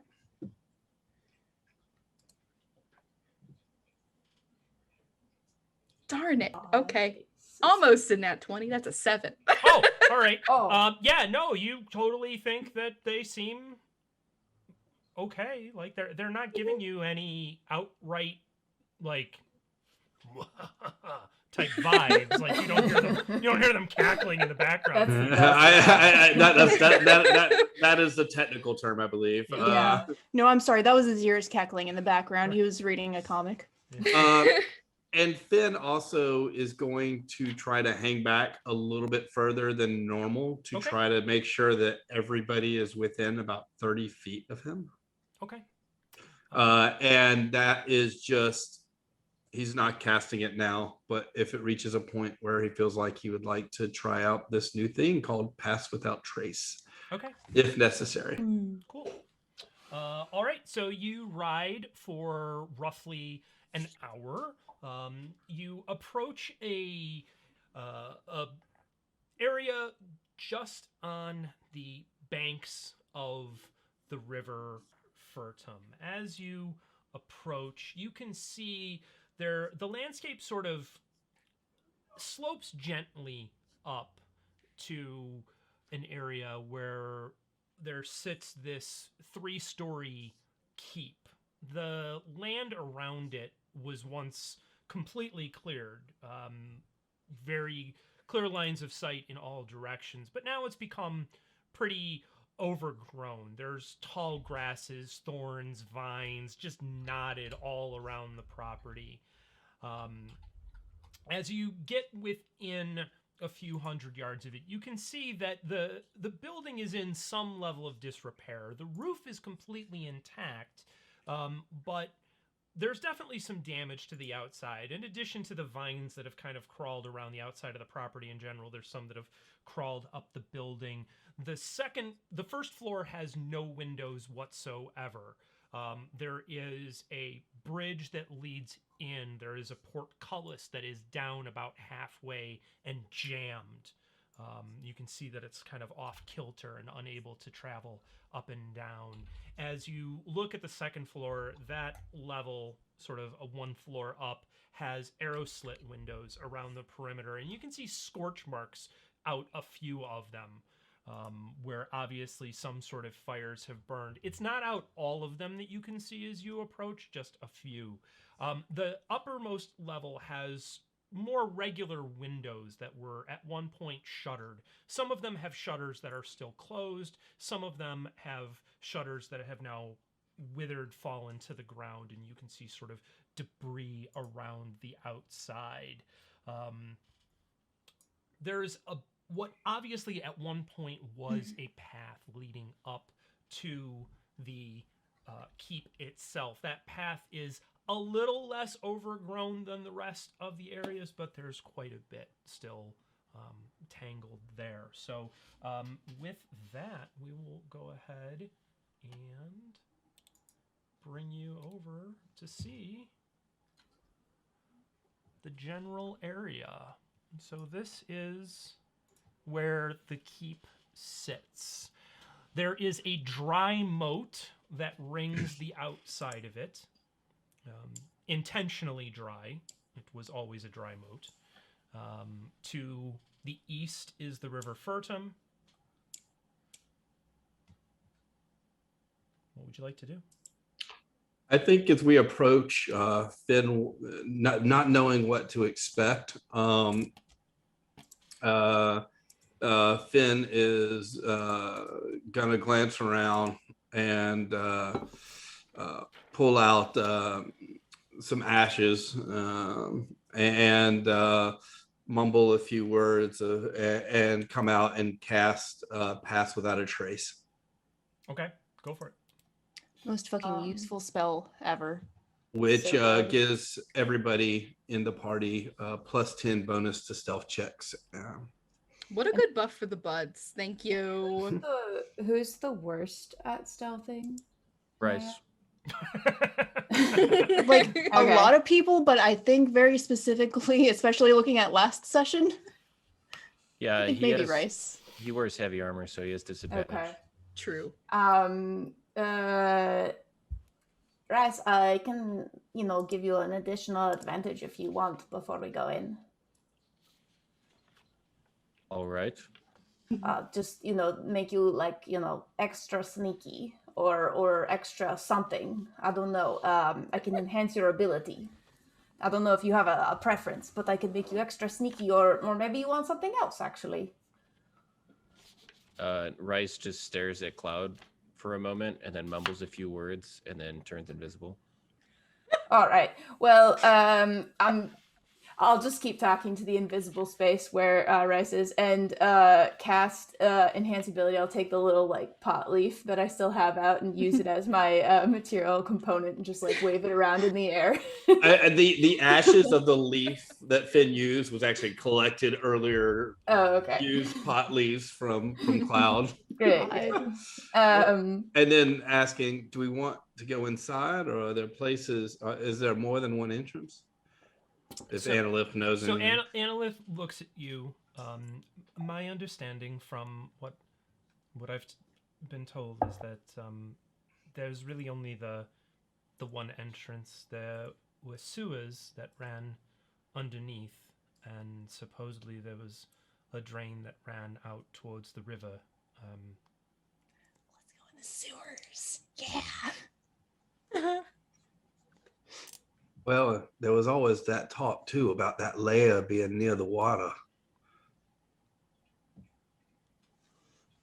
Ahzyris just kind of smiles and goes, "You think we'll run into a dragon down there?" Well, Mhm. maybe. Or maybe it's something that holds a dragon. Could be fun. Cloud will cast enhance ability and give Rhys Cat's Grace, which is advantage on dex checks for the next hour. But that sounds like a good plan to me. Lead the way. I'll be in the back. I don't like to get my paws too dirty. I think we should try and see what we can from the outside.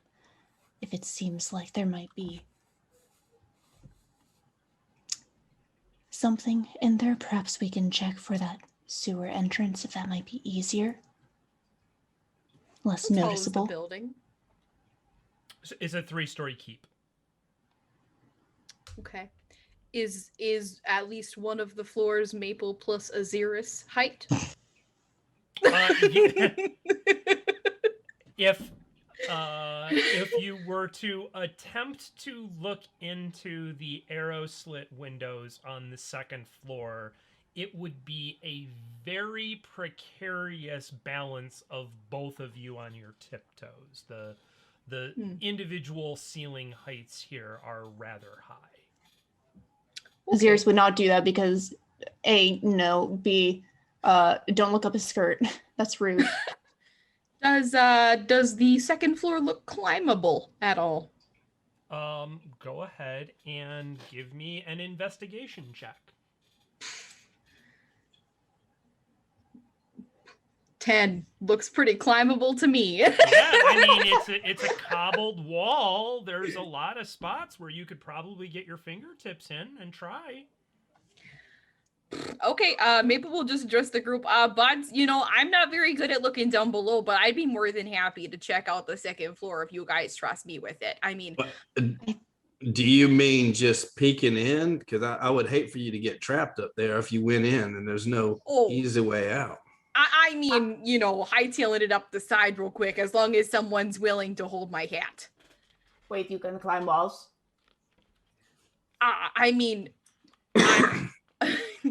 just for metagame purposes, Maple has pretty darn good athletics and acrobatics, so I thought, if it's... Maple says the invisible Rhys. I think if anybody should climb walls, it probably is me because I have claws, but I didn't know. Maybe you have that skill. Maple, no offense, but you're quite heavy, and this is a keep that's falling apart, so let's not have you fall off the building and then half of the second floor fall on top of you. Bud, I will take that as a compliment because I like the way you will think that I am bulky enough to take down an entire castle. That just made my whole week. I'll tell you what. I'm going. No. Ahzyris attempts to reach out to stop him, but just kind of. Well, is Rhys's voice fading away? I'll just have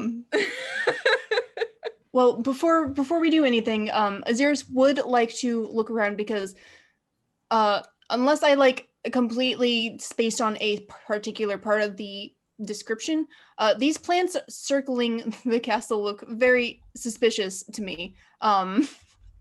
So can I just don't judge me. Can I just have a general look at them? Sure. And also the general area to see if there are any dangers leading up to the keep? Sure, go ahead and make an investigation check. Gladly. 23. Okay, the vines that you can see around the perimeter in this area are definitely very knotted together. It looks like it has definitely become overgrown. There's no evidence of there's nothing trapped in them. There are no corpses trapped or anything like that. No nice set pieces anywhere. All right. Yeah, but you definitely, it's pretty overgrown. It's pretty tangled. Mm-hmm. It would definitely be difficult terrain crossing through it. But you don't see any.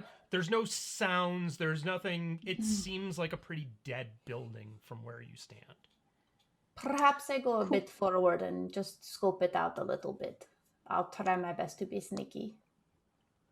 While Cloud is doing that, are there any, if Maple takes a little look-see in any of these overgrown plants, are there any small buds within the, within the confines of the plants? Since we have the time before we've gone in, I'm going to start to ritually cast Detect Magic. Well, if you need special leaves, Cloud might have some. Oh, wait, I'm not sure what kind of bud you're looking for. Okay. This one's mine. You can't have it. Cloud is ritually casting Detect Magic. Maple, go ahead and give me an investigation check.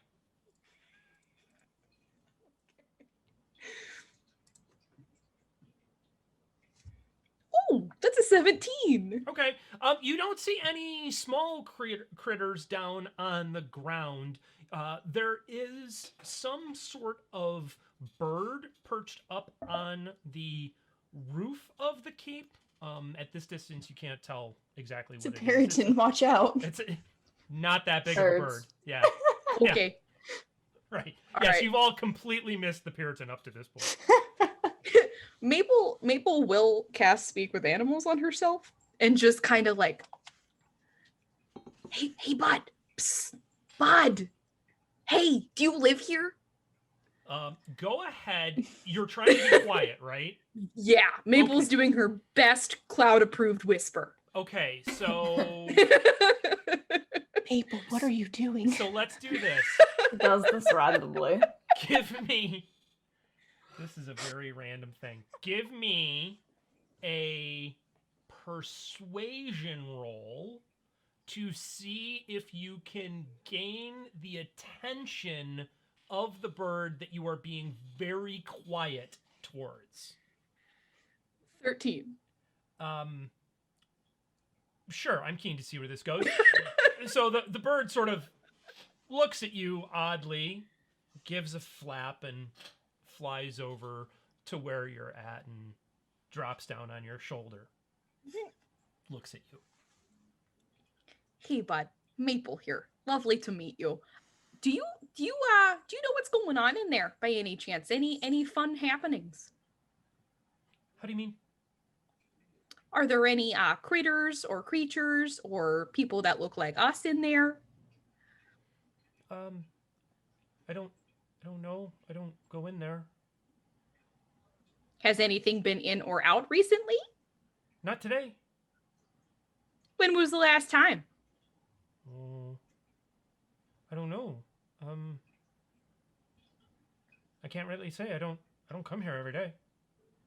Okay, just to be safe, have you ever seen this person before? And Maple will just kind of gesture to the elf without without like doing it too obviously.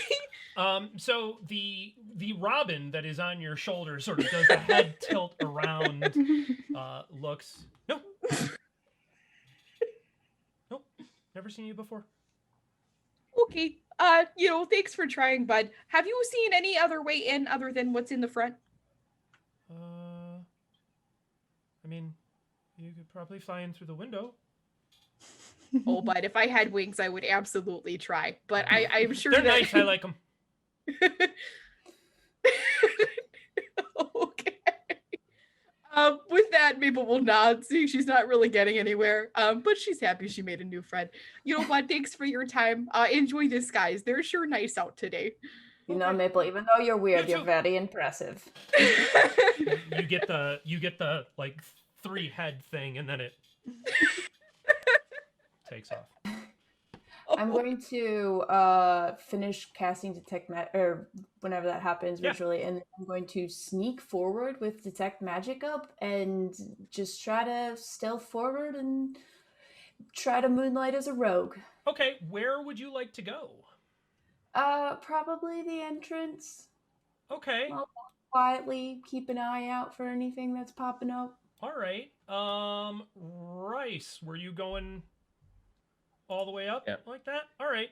Go ahead and give me a dex check as you are moving through the vines. Excellent. Oh, I thought I was going to say it's not Dex sneaking. check or dex saving throw? It doesn't matter. Who cast Pass Without a Trace? That was Fenn, right? Fenn did. Yeah. Maybe you want to come with us. I don't know. Well, everybody, 18. yeah, Maybe we all I should could, go. I could go with you, and everybody gets +10. Okay. Maple's So following if Fenn's going. all right. So are you Well, it's only +10 to stealth, though, right? Not to dex checks. correct? Actually, has a +10 bonus to dexterity, and then Yeah, in for parentheses stealth stealth checks. checks. Yeah. Okay, so just stealth. Yeah, But Okay. Rhys gets advantage because of my enhance ability. because of your enhance ability. Oh, I forgot about Yeah. that. Whoops. Whoopsie. A natural 20. All right. Oh Rhys. yeah. Right. Yeah. You are able to So dexterous. navigate through the vines without any trouble. Is everybody? I rolled a 10 on my dex check. Okay. Is everybody else going through, or is Cloud going through? Ahzyris is hanging back with the elf and just watching, Okay. keeping an eye on both the elf and on his friends. All right. So Cloud, at that, as you enter, you feel the vines around your legs begin to try and whip in and tangle. I need a strength You check. Motherfucker. Strength save. I will make a I hissing spec- sound. A strength Save. check? A strength save. Oh, I'm really good at those. God damn it. That's a 7. Okay, you are restrained by the tangle of vines. I make gasping noises at the rest of the party quietly. I love the That's confidence cool. going in though. That was awesome. At your legs. I was being sarcastic when I said I was good at those. Well, All right. Well, come on, Cloud. You got to believe in yourself. With that, we'll go ahead I and just need everyone to believe in me, and someone's not doing it right now. have everybody on, Rhys. rolls initiative. No. I Against love the how you plan. knew who wasn't believing in you. That's great. Rise 6. All right, anybody over 20? 21. 21 for Fenn.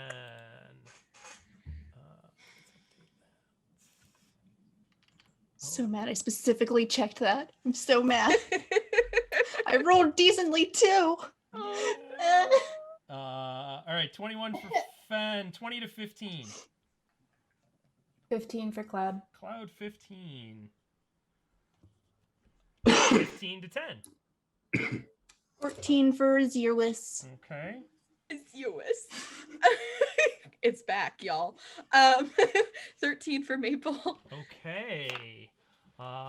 So at that, Fenn, top of the turn, you see Cloud suddenly entangled in these random vines. What would you like to do?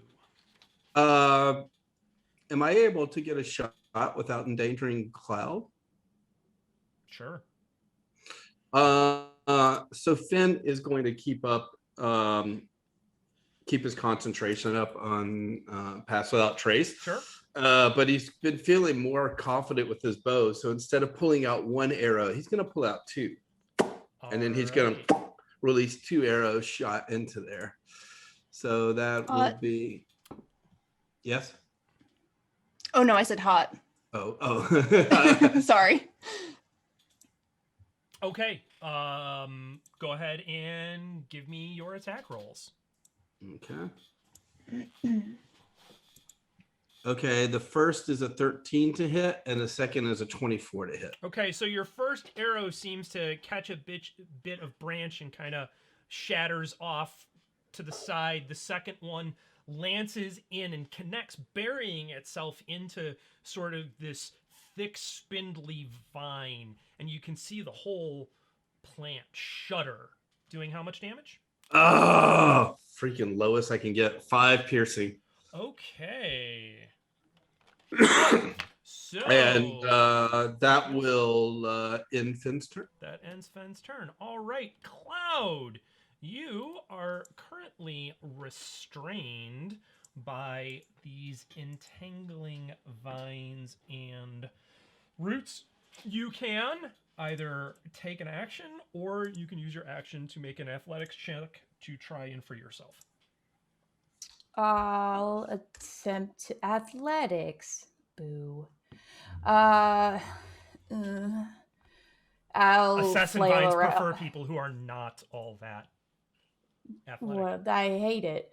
I'll attempt an athletics check and flail around. All right.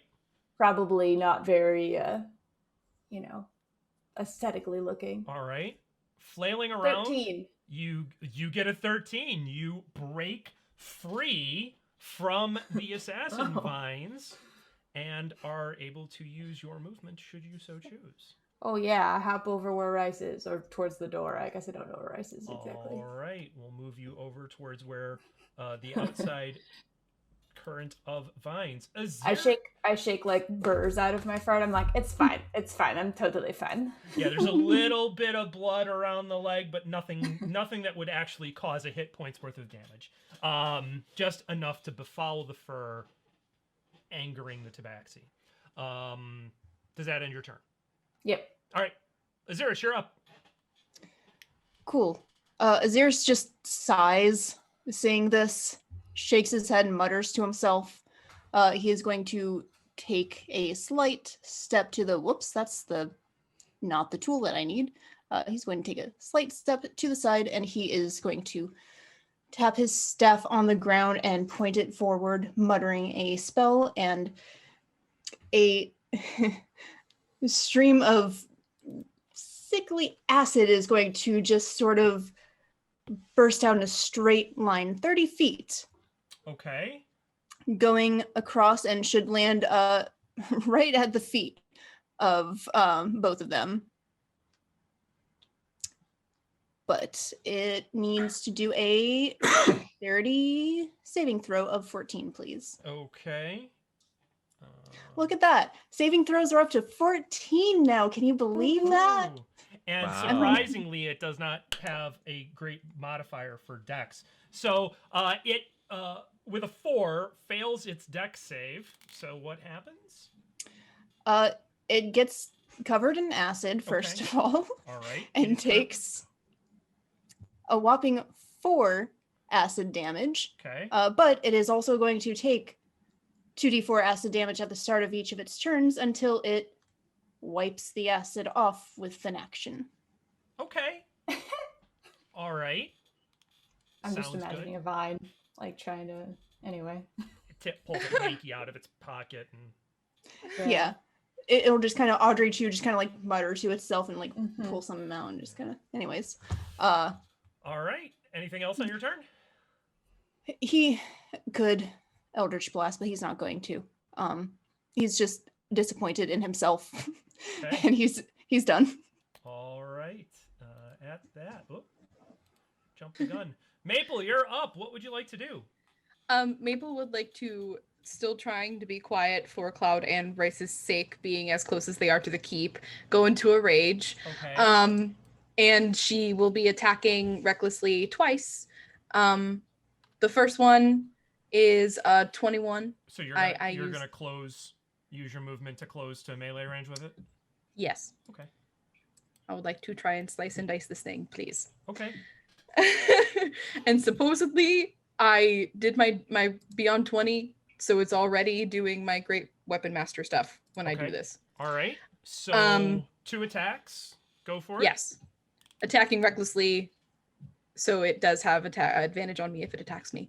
But the first one is a 21 to hit. Okay. So you bury that axe into these vines on the second attack.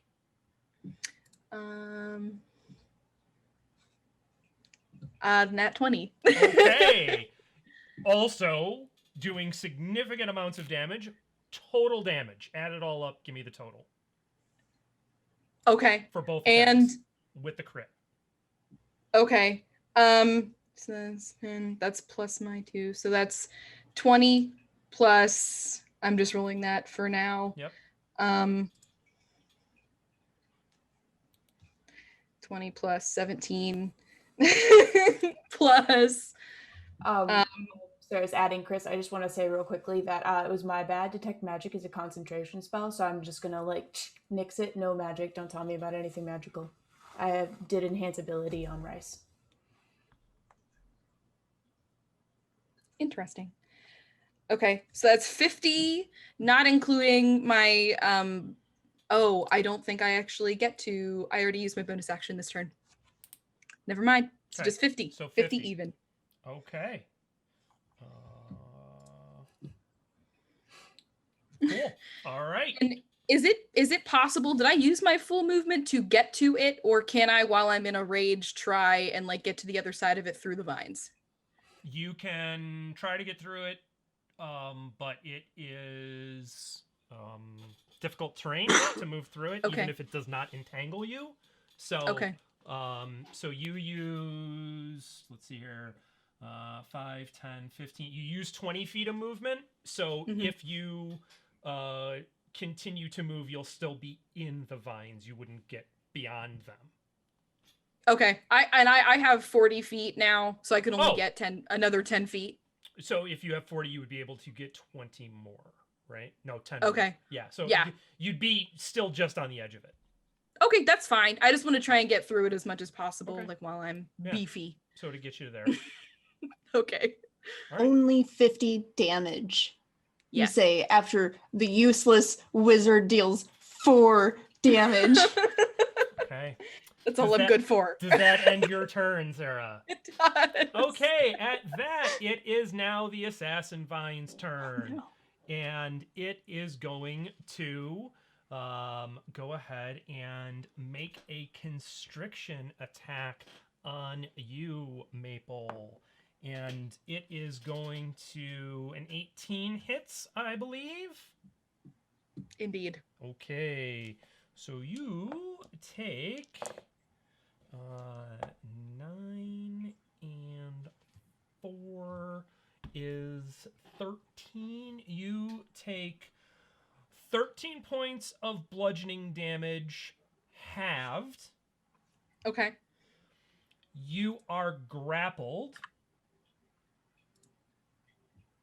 And at the start of your next turn, you will take poison damage. Okay. I'm taking 7 then. I rounded down. Correct. Or rounded up. Okay. Yep. Nice.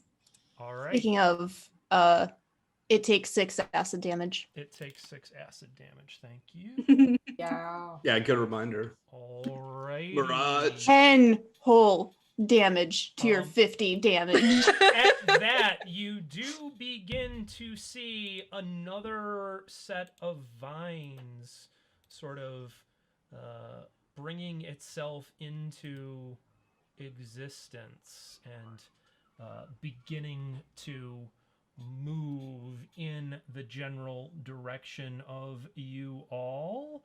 Can only move 5 feet, so Cloud, you have an assassin vine that is going to reach out and try and make a constriction attack on you with a 22. That definitely hits. Okay. You take 10 points of bludgeoning damage. You are grappled and Not again. and restrained. It's different than hold person, at least.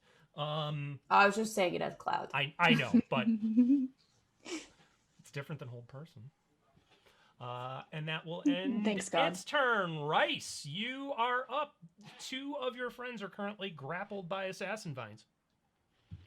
Okay, so Rhys is going to turn to the one that just attacked Cloud and try to carefully swing at it. I also need to use my channel divinity in order to hit on the first one, so it does a 19 and a 24 hit. Okay, you are going to need to at least move around to where you are not opposite Cloud. I can't see the VTT right now because I'm on I had a hotspot. Got it. I will put you where you need to be. Yep. You are now in a Thank you. position where you can attack. Great. What was your roll? So I had a 19 after I used channel divinity in order to hit better. Okay. And a 24. Both of those attacks hit. Okay. He does 22 damage with his swings. And that'll be his turn. All right, very good. Top of the round, Fenn. 2 of your friends are currently grappled by assassin vines. What would you like to do? Where is Analith? She is standing back towards the road where the horses and the carts are, looking at this, going. Okay. So Fenn is again going to continue his focus on pass without trace. Sure. Is going to pull out 2 arrows and be like, well, for a while I was so poor I had a tumbleweed as a pet, but you don't look like a friend to me. And with that, he's going to fire twice again. All right, which one are you? The one that's on Maple. Okay. And that's a 27 to hit and a 16 to hit. Both of your arrows. Well, wait. Actually, a 27 and a 25. Okay. Both of your arrows still hit. Sinking into the vines, doing how much damage? That is a total of 17 damage. Oh, so close. This thing is looking pretty rough. And then I'm going to move over about 15. Yeah, I'm going to move over about 15 feet. Okay. Closer to the right. You need to do it, or you got it? Just to try to make sure I'm going to try to keep everybody in range as much as I can with the pass without trace. All right. Sounds good. And that'll end turn. Yeah. All right, Cloud, you are grappled. You can attempt to break the grapple should you choose as an action. I will attempt. That's a 15. Okay, once again, you manage to wrench yourself free and are no longer grappled. All right. Do I have any movement, or is that of your turn? So you start your turn grappled. So hold on, I do have to roll poison damage. 6. You take 17 points of poison damage, but you are freed and you have all of your movement. Cloud is going to make a loud kitten meow sound and be like, this shit like hurts you. And then they're going to move the F away towards the keep. Okay. Basically all the way up to the door if I can. Sure. I'll sneak my way if there I need to. Do I have an action? Was that what you clarified? I do get an action? Your action is breaking free. You had your movement. Okay. All right. Then still bonus action. For a bonus action, I'll cast Spiritual Weapon and hover it right over the plant that is grappling Maple and try to whap it in the face. Okay, go for it. When I do, actually, Spiritual Weapon is not concentration, so never mind. That's a 14 to hit. Okay, so you whap it. Doing how much damage? 10 points of force damage. And Maple, suddenly you feel yourself no longer grappled as this vine sort of melts into the ground. Nice. Oh, thank you so much, bud. You've got this, Maple. Okay. Wow. That's like a weed killer there. Does that end your turn, Cloud? Yes. Ahzyris, you're up. There is a dead vine that has just released Maple. There is a living vine that is very upset that Cloud has broken free from it. What would you like to do? Ahzyris is just going to point towards the remaining one that they can see. Okay. And he is going to cast Eldritch Blast at it, and he has 2 beams. He finally has multiple beams again. How exciting! Our little boy's growing up for the second time. For the second time. All right.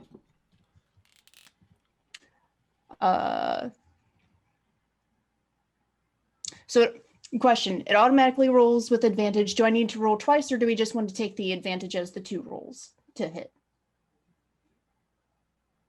Does that make any sense? Because I have to roll to hit twice. Oh yeah, that's fine. You can I'll let you pick whether you want to roll a second time based upon the rolls because it's rolling. I want to roll a second time. See if you crit. I did crit. Holy shit. Okay, so all right, so I got a 13 and a 25. Definitely magical. I mean, we already knew that deep in our hearts. 13 and a 25. 13, 25 to hit. Both hit. Beautiful. So that is going to be 18 total force damage. Okay. Yep. All right. Eldritch Blast. I mean, well, reliable. All right. That's his turn. All right. Pretty nicely done. Maple, you are standing next to a dead assassin vine. There is a living assassin vine very close to you. Okay, where do I need to move to be able to whack it? You would need to move towards it. Okay, is this close enough? Yeah. Okay.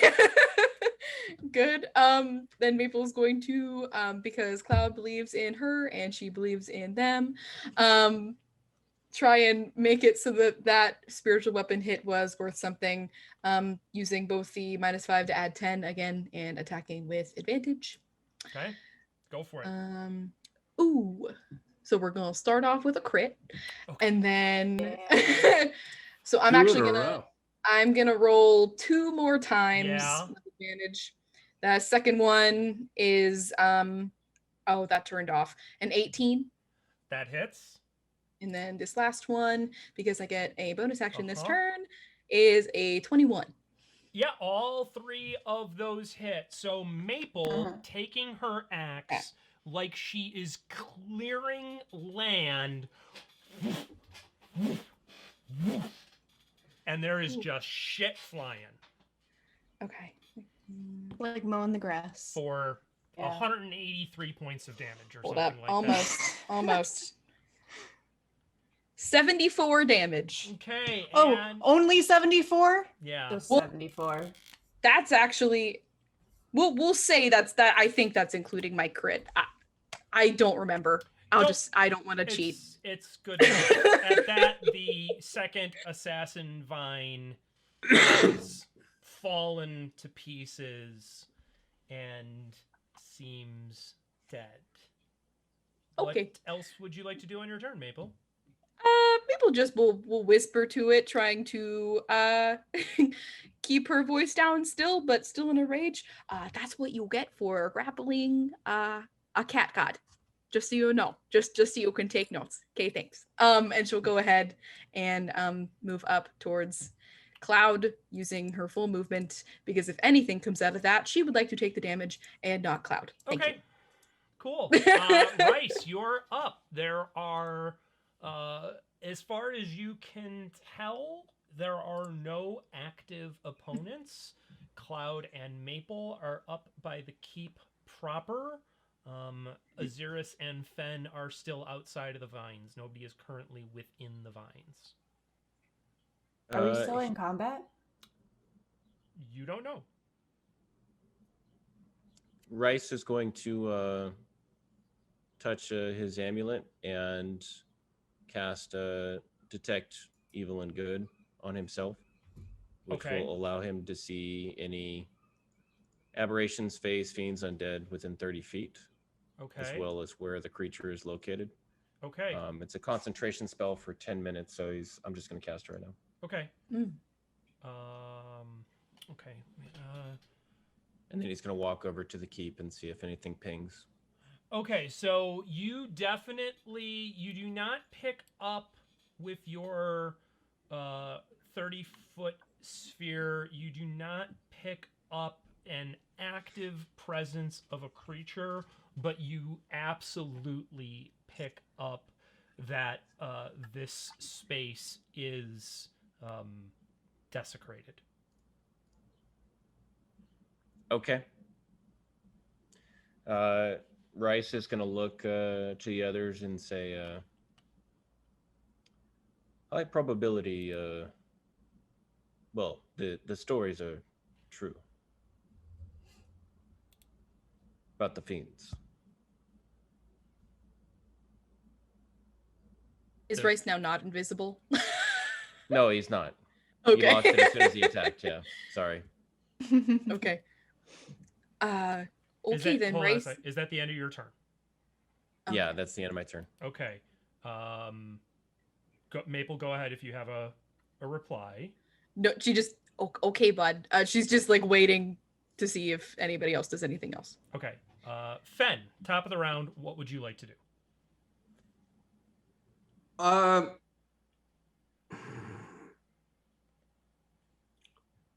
Can Fenn call over to Ahzyris to see if they can move together to make sure that Ahzyris is still covered pass without trace as we try to walk stealthily through the brush? Sure, if you two want to try and move together, we can do that. So Fenn is going to look at Ahzyris and just be like, Ahzyris, you're good with that? Yeah, Ahzyris will look back to the elf and just kind of like... She gives a wave. Like, you go team, you've got it. She had made it, or they had made it very clear in your earlier discussions that they were not entering this building. They're terrified of whatever could be in here. Yep. So that's why Ahzyris kind of gave like a, you stay there, see you later. All right. So you two are going to go ahead and then pass through the vine. Yeah. All right. So with that, we will say that we are out of combat. You are able to approach and join your friends. So at the let me pop over here real fast. So at that, having approached the first level of the keep, you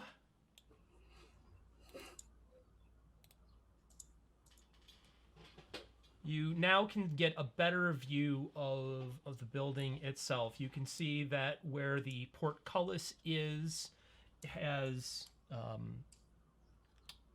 jammed partway open, so you should have the ability to see through it. Whose turn is it? We are out of combat, so we are at the sort of anything will be a fresh initiative roll if anything happens. So you guys can now do whatever you want to do. Okay. Now that we can kind of see inside, can we give a fresh look around? Not actually like stepping in quite yet, but see if we hear or see anything moving around. Sure. If somebody or all of you want to walk right up to the... Well, Cloud already said that they were at the door. I meant to sneak up and like kind of look inside, but sure. Then we'll go and moving stealthily go to assist Cloud or to also. So okay. So Maple was next to Cloud too. Yeah, so everybody's basically right there on the bridge together. So and it collapses. So far, it seems to be holding up just fine. You can go ahead and give me an investigation check to see if you pick up on anything in particular. Who is that should give you an investigation check? Cloud and Maple, because they're both at the very front. That's a 2 from me. Okay. That's a 12. Okay, so being up at the front, both of you can sort of see in. As you peek in a little bit, you can see that there are several closed doors around the space. In what would be the west corner, there is a spiral staircase that is heading up. There are piles of broken furniture, broken bones. This was obviously once the great hall of this keep, and it's filled with this debris. There's dead animal parts. There's excrement from animals and maybe people. All of this is sort of there. The doors have been battered, but most of them seem to be closed. As you look up, you can see that the second floor is not a full floor itself. It is a heavy stone catwalk with a stone rail that goes up about 4 feet. So you can actually see all the way up to what would be the floor of the third floor of the keep, but you can't see anything that's on the catwalk itself from where you're at. And looking around, it doesn't look like we see anything.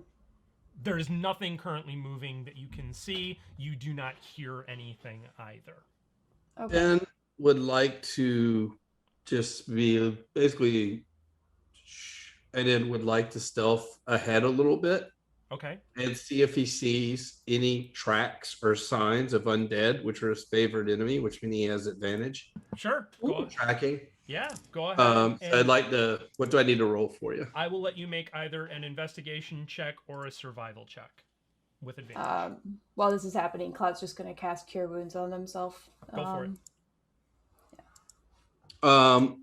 That is a 15. Okay, you can tell that there have been lots of footprints that have moved through this space, but none of them look fresh. There's lots of streaks through the various bits of entrails and blood and shit that coat the floor in various spots, but none of this appears to be, none of it appears to be fresh. So... And in the surroundings, is there anything like furniture, decor? So everything that you can see here is all smashed. There's a smashed table. There's some broken glass.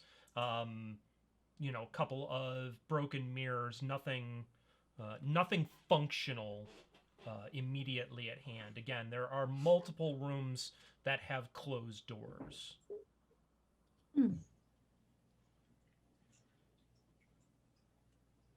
I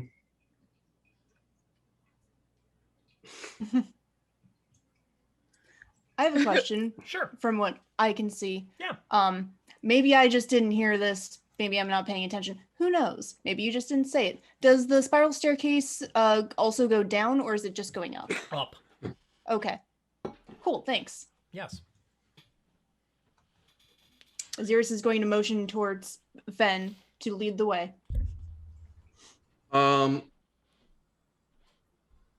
Fenn was going to, so it looks like there is an area that's immediately to the right. Yes. So basically the staircase is in the upper left. Yes. So I think he's going to want to kind of systematically, looking at everybody, kind of suggest that they systematically work counterclockwise so that nobody can, they don't go in the middle and something coming out of another room and come get them. Sure. So I think Fenn would move to the right. Okay. There is a room with a door there. The door can be checked if you want to check the door. Gonna listen at the door first. You hear nothing. And then check the door to see if there's any traps or Go if it's ahead locked. and make an investigation check. That's a 17. You don't see any sign of any sort of trapping, and in sort of giving the handle a little bit of a twist, it seems like it's unlocked. So Fenn looks at them, at everybody, just to make sure they're good, and is like thinking to himself, "Canary in the coal mine, canary in the coal mine," and opens the door. All right. So opening the door, you see that it is the turret that you had seen from the outside. This door opens up into this small, almost with the way the wall is, it's almost a D shape. It cuts off part of what would otherwise be the round of the turret, and there is a pile of bones in the corner. It's just, what kind of bones? You can go ahead and give me an investigation or a survival check. If we're not in combat, Cloud's gonna stealth forward and check out the second door. Sure. Go for it. That is a 26 with a natural 20. Okay, so what you find here is a mixture of both human and animal. Various animals, raccoons, squirrels, deer. This has been a place where things have been dumped. Okay. And nothing other than bones in the pile. Correct. Okay. All right, Cloud, you have. I rolled a 10 on my investigation, but it was really just, I guess, to see if it was trapped or locked. Sure. So you do not notice any particular traps reaching for the handle of the door. It seems to be unlocked. All right, I'll just quickly peek around the corner and like nod at Fenn and then open it. Okay, the door opens safely. Do you want to step into the room or? I'll just look in. Okay. So looking in, you can tell that it is basically an empty room. There is a pile of hay in the corner that is very matted down and filled with dark brown dried material that at a distance you cannot tell what it is. Cloud's gonna no. Cloud's gonna whisper to Maple Make a bunk bed. To tell Rhys that they're gonna drop enhance ability, and I'm gonna cast detect magic. Okay. So within 30 feet, if anything is pinging. Go for it. Right now, you do not see up to 10 minutes. Okay, so right now, within 30 feet, you do not see anything magical that would not otherwise already be known to you on one of your companions. Okay. Then Cloud's gonna like give Ahzyris and Maple a nod that this room seems clear to the best of their ability, and then I'm just gonna like sneak around the whole bottom floor. Okay. So as you continue, do you want to, I guess, go ahead and give me a investigation roll for the next door to see whether you. Sure. I would like to say in the game of telephone that Cloud and Maple were just playing, Maple turned around to say that Cloud was getting rid of the fancy ability instead of enhance. Sure, not a problem. 13. All right, door seems to be unlocked and seems not to be trapped. Would you like to open Okay, it? open it, peek inside. Okay, as you open it and peek inside, you can see that this is a little bit larger room. There is a whole bunch of broken furniture. There is a smashed mirror in a corner. There's the debris from some books. Most of them have been burnt. All right. Before investigating further, I'll check the last room. Okay. As you come over here, give me an investigation check for the door. 6. Seems totally safe. The handle turns really easy. Sweet. I'll open it, peek inside. All right. As you look inside, you see a space that was once a kitchen. And as you sort of move around to look, you can see that there is a spiral staircase that descends. Wait, All right. question. You said that most of the books had been burnt. Were there books that hadn't been burnt that Cloud might have seen? There, Just wants to go look at those. but I was gonna wait. There seems to be unburned books, yes. Yeah, I'll after checking that there's like nobody jumping out at us, I'll like motion for an all clear. You can all just walk around and see and feel like it's probably safe. Ish on this floor. Sneak further in and peek into the rooms until he sees, books. And he's going to go take a look at the books. Give me an See if there's investigation roll. anything interesting or salvageable. Okay. I'm sorry, Nothing investigation? magical Yeah. coming up. I'm sorry, what? Nothing magical coming up. No, nothing magical. All right. 25? Okay, so you find 3 Smut. effective books on the agriculture of the region. Lovely. You find a what looks like it once had been a spell book of some sort, or at least that's what it looks like from the outside as you pick it up. But when you open it, the inside actually has been hollowed out.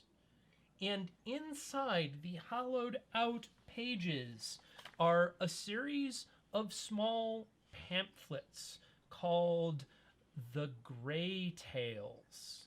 And as you begin flipping through them, they are romance novels about elderly dwarves. Holy shit. Oh.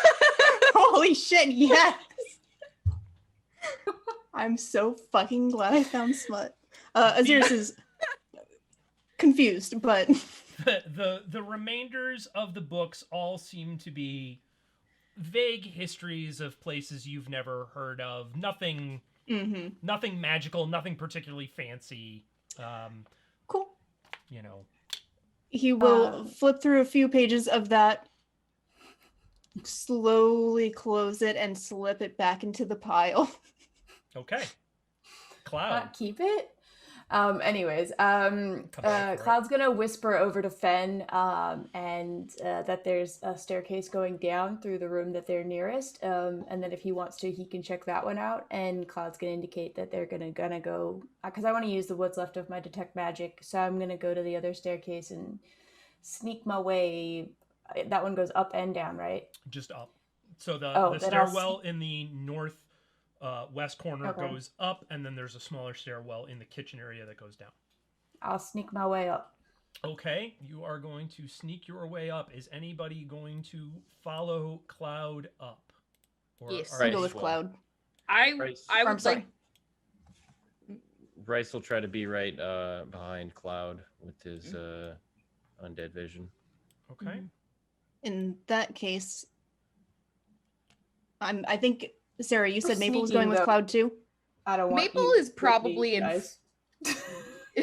I was gonna say Maple was guarding Cloud in front of the staircase because Okay. Cloud has already taken a lot of damage. But if Rhys wants to take initiative and become Maple will just probably take up the rear in case anything tries to follow them. Cool. In that case, Ahzyris is going to not follow Fenn down immediately, but kind of hang back and wait at the top of the stairs. Yeah, Chris, how you want to handle this in your own time? If you want to go ahead Yeah, and so move up just- with them first, and I just would inspect the kitchen, and then we'll try to stealthily move down. Okay, so Fenn and Ahzyris are going to go through the kitchen and then go down. Cloud, followed by Rhys, followed by Maple, are going to sneak up the stairs. I mean, Cloud's probably gonna notice Rhys and try to indicate that he should back off, but if he chooses not to, that's totally his prerogative. Okay. All right. So, let me do this. So, Cloud, you begin to ascend the stairs. Rhys, are you immediately following, or are you staying below waiting? He'll follow. Okay. Cloud, go ahead and give me a stealth check and then an investigation check. Okie dokie. That is a 0 for investigation because I get -1. Okay. And a 20 on stealth. Okay, so you very sneakily make your way up. As you reach the top of this stairwell, it ends on the floor that you saw as the catwalk. Up there, you can see around, there are piles of straw beneath some of the windows and what appear to be corpses underneath of them. Some of these windows are the ones where you had seen the fires burnt out and the scorch marks on the outside, and some of the straw and hay and whatnot at the base of these windows is also scorched and burnt. The rest of it looks like it's probably bloodied, matted down, soaked over time with either water or bodily fluids. None of it looks fresh whatsoever. You can see that as you look to the center of the space, you can see again where you would go down through. There's sort of a center hole down into the great room, and this only goes around the perimeter about 10 feet wide. And then from where you are standing, that is about what you can see. Only one person can move up the stairs at a time, so I'll just head down one of the directions. Right. okay. You are going to head to the right. Rhys, go ahead and give me both a stealth roll and an investigation roll. 3 for stealth. Okay. And investigation. That would be a 14. Okay, so as you reach the top of the stairs, Rhys, you, regardless of your clinking, can see that the corpses that are laying on these piles are very much undead, and as they see you begin to come up, they begin to stand up and animate. So I told you to wait at the bottom of the stairs. You're so bad at listening. let's get Cloud, ready there's to roll undead. some initiative. I don't know if you noticed. All right, so let's see here. All right, what happened? What happened? I don't have the VTT up, so I'm all Yeah, that's fine. I dice. will give Okay. you descriptions, and you can do How big's the room? dice rolls. So you are looking at a space that is the size of the original. Hold on a second. Sorry. Size of the keep itself on its outside perimeter. The catwalk going around appears to be roughly 10 feet wide all the way around. So, Cloud and Rhys, roll initiative for me. 21 for Cloud. Okay. 15 for Rhys. Okay. Let's update this. So, assuming that Cloud and Rhys will be yelling out something about undead and letting their friends know, you all will be able to enter on the next round. Rhys, you said 15? Yes. Okay.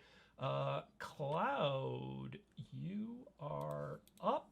There is what appears to be a ghast that is roughly 15 feet from you. You can see another one poking its head just around the corner. And if you look back, there is yet one more that is pointing its direction towards Rhys.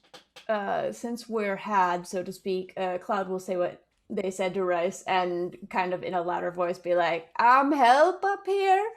And then so that the others will know. And then I'm going to cast or I'm gonna do my channel divinity, which is turn undead. Okay. But I'll move forward like 5 feet before I do it. Okay. So I haven't done it in a while, so I think if I click on it, yeah.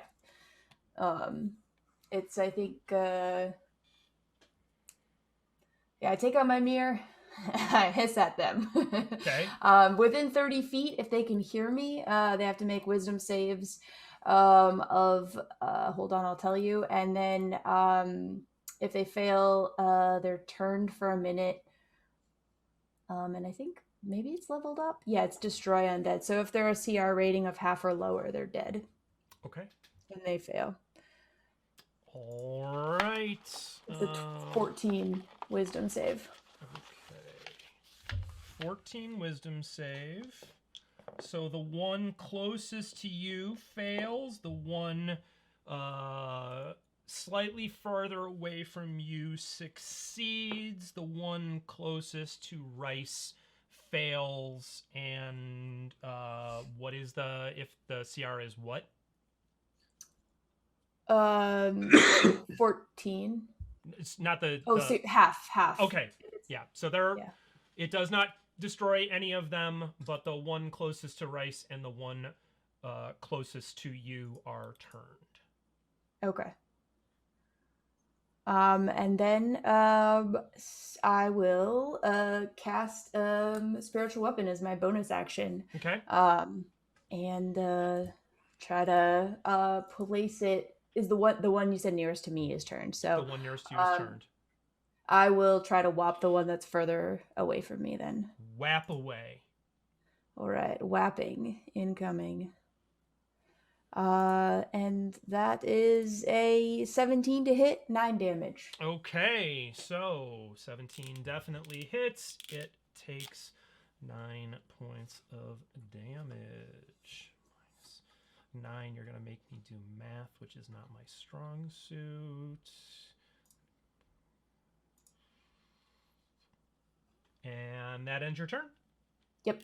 Okay, nice. So at that, the ghoul closest to Rhys is turned and will begin moving away, ending its turn. However, Rhys, a ghoul from towards the back of the pack, not having been turned, is going to go ahead and begin shambling its way towards you. It will use its action to close with you and end within distance of you. Another one is going to do the same. You are up. You have two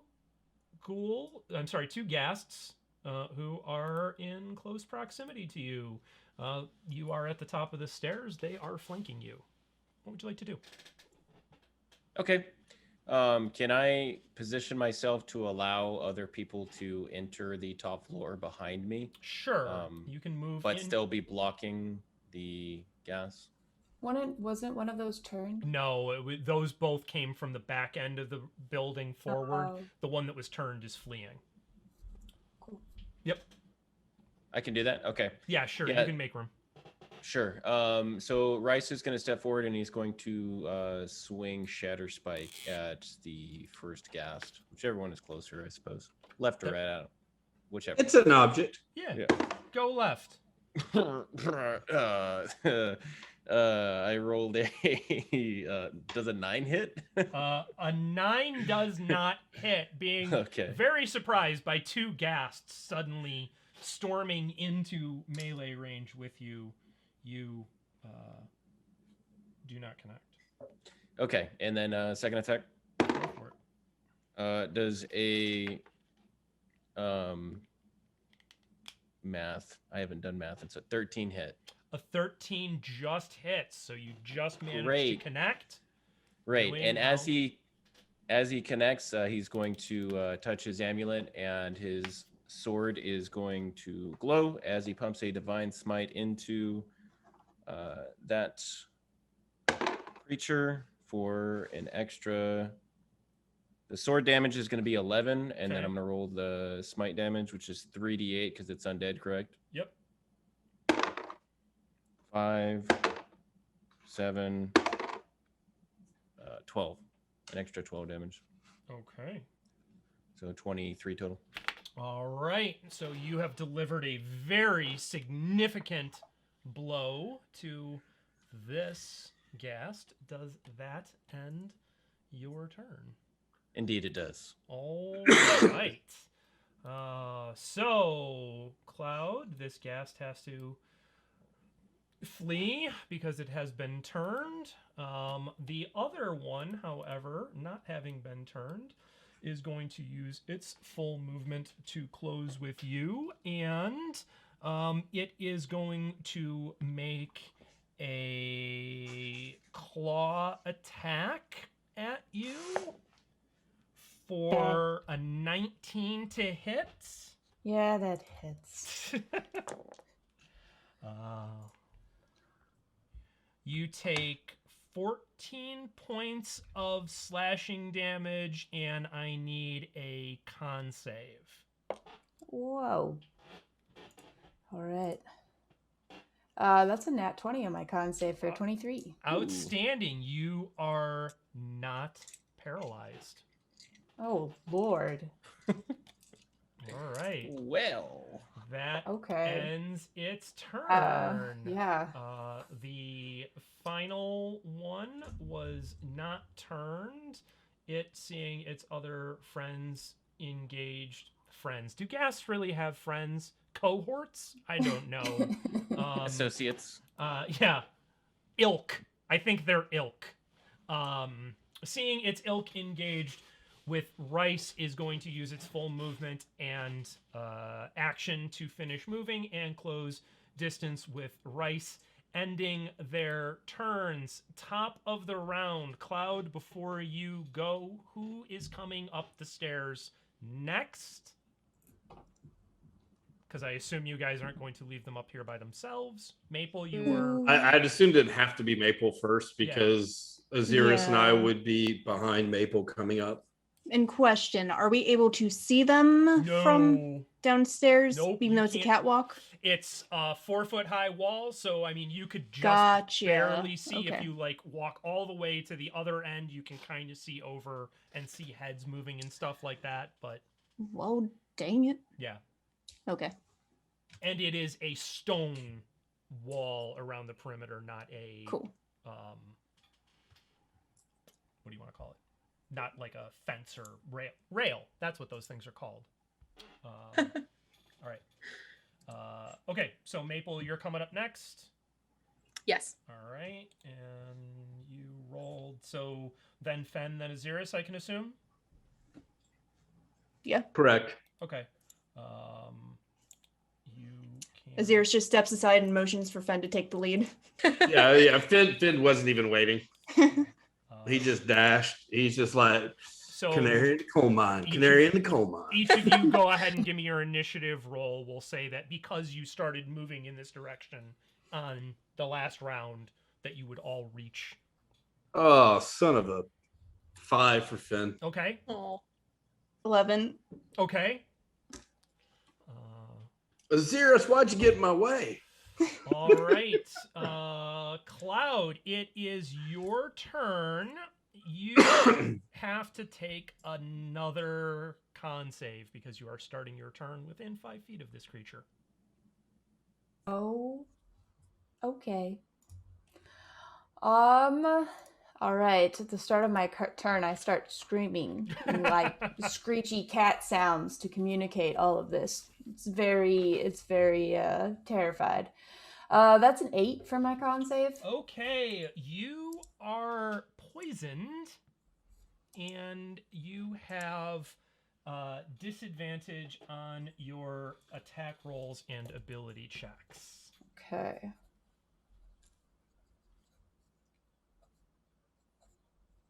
Disadvantage on attack rolls and ability checks. Yep.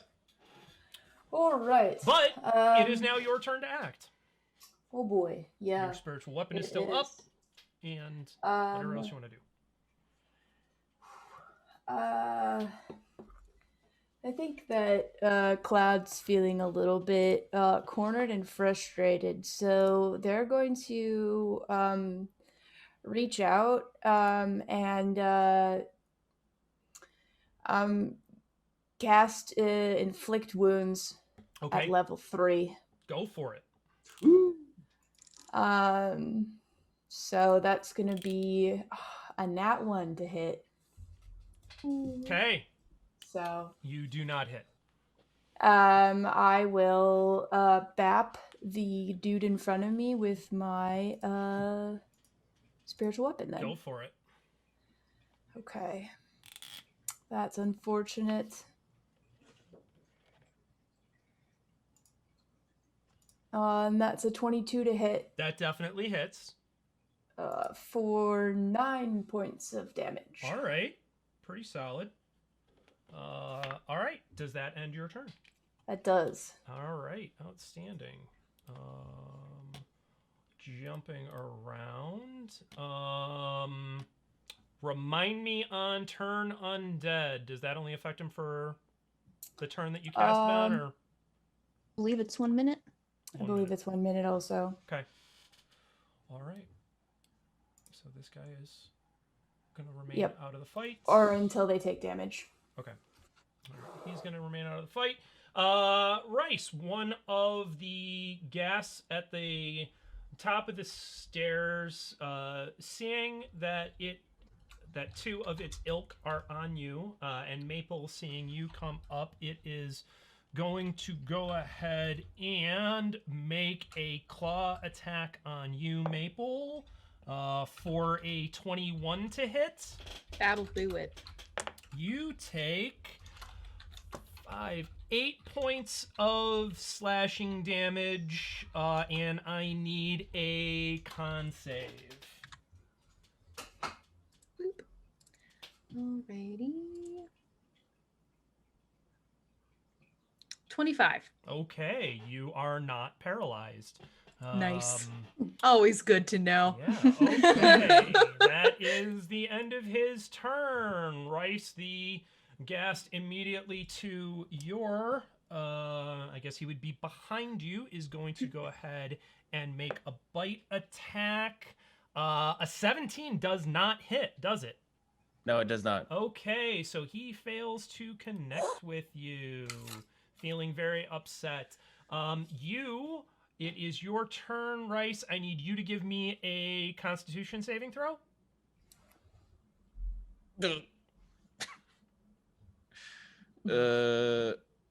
Hold on. I have to find this thing. A 9.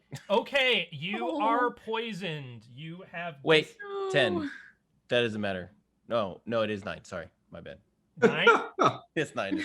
9. Okay, It's 9. you are 9. poisoned. You have disadvantage on attack rolls and ability checks, and Cool. you can repeat the saving throw at the start of your next turn. However, it is your turn. You have your actions and your movement. There are 3 ghasts gathered about you, one of which just failed to succeed in attacking you, and one that right just now attacked Mabel.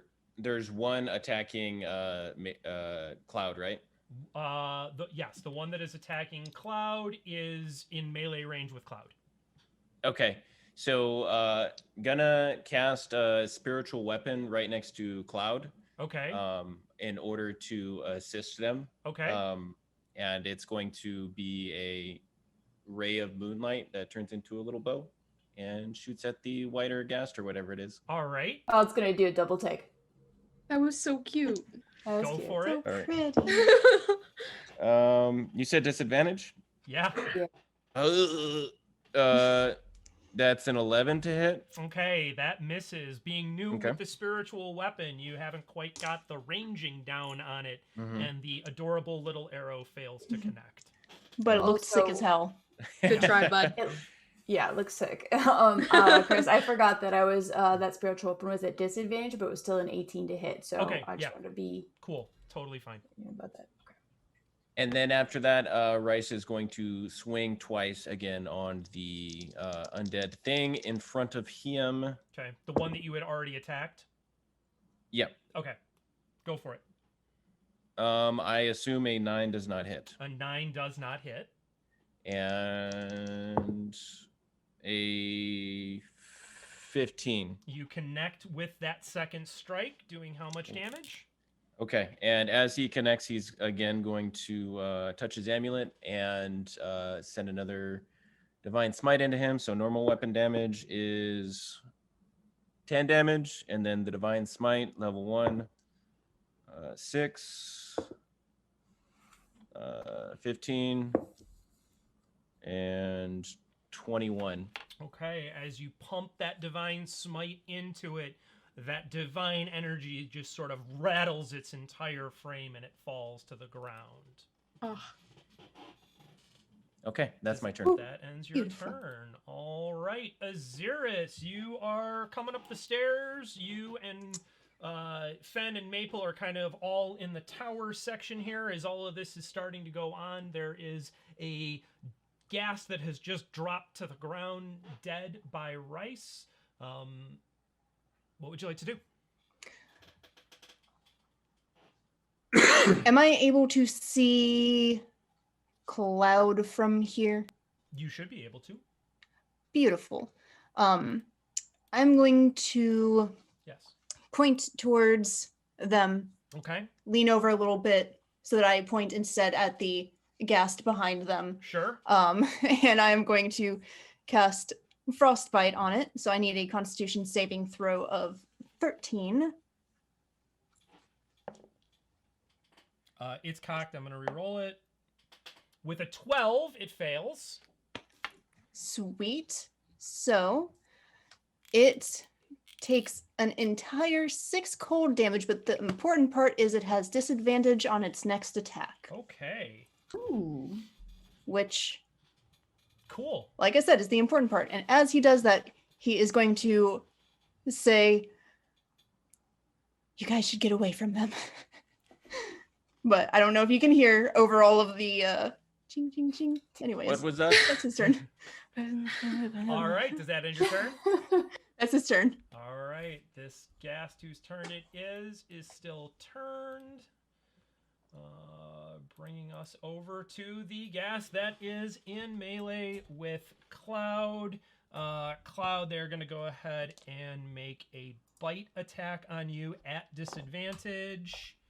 I'm going to guess that a 6 is not going to hit. No. So it is going to stay right where it is because it's not going to take an opportunity attack. Maple, you're up. What would you like to do? There is a ghast in front of you that is adjacent to Rhys. Okay. Maple, there's nothing she can do to get Rhys not disadvantaged, right? Or can she flank or anything? Or is the disadvantage like a spell thing? No, Poison. it's because of being poisoned. Yeah. I thought so. Okay. Then she's just gonna swing at this one that's right next to him. Sure. Using all her buffs. Are you raging? Yes, I was gonna say bonus action rage first, Okay.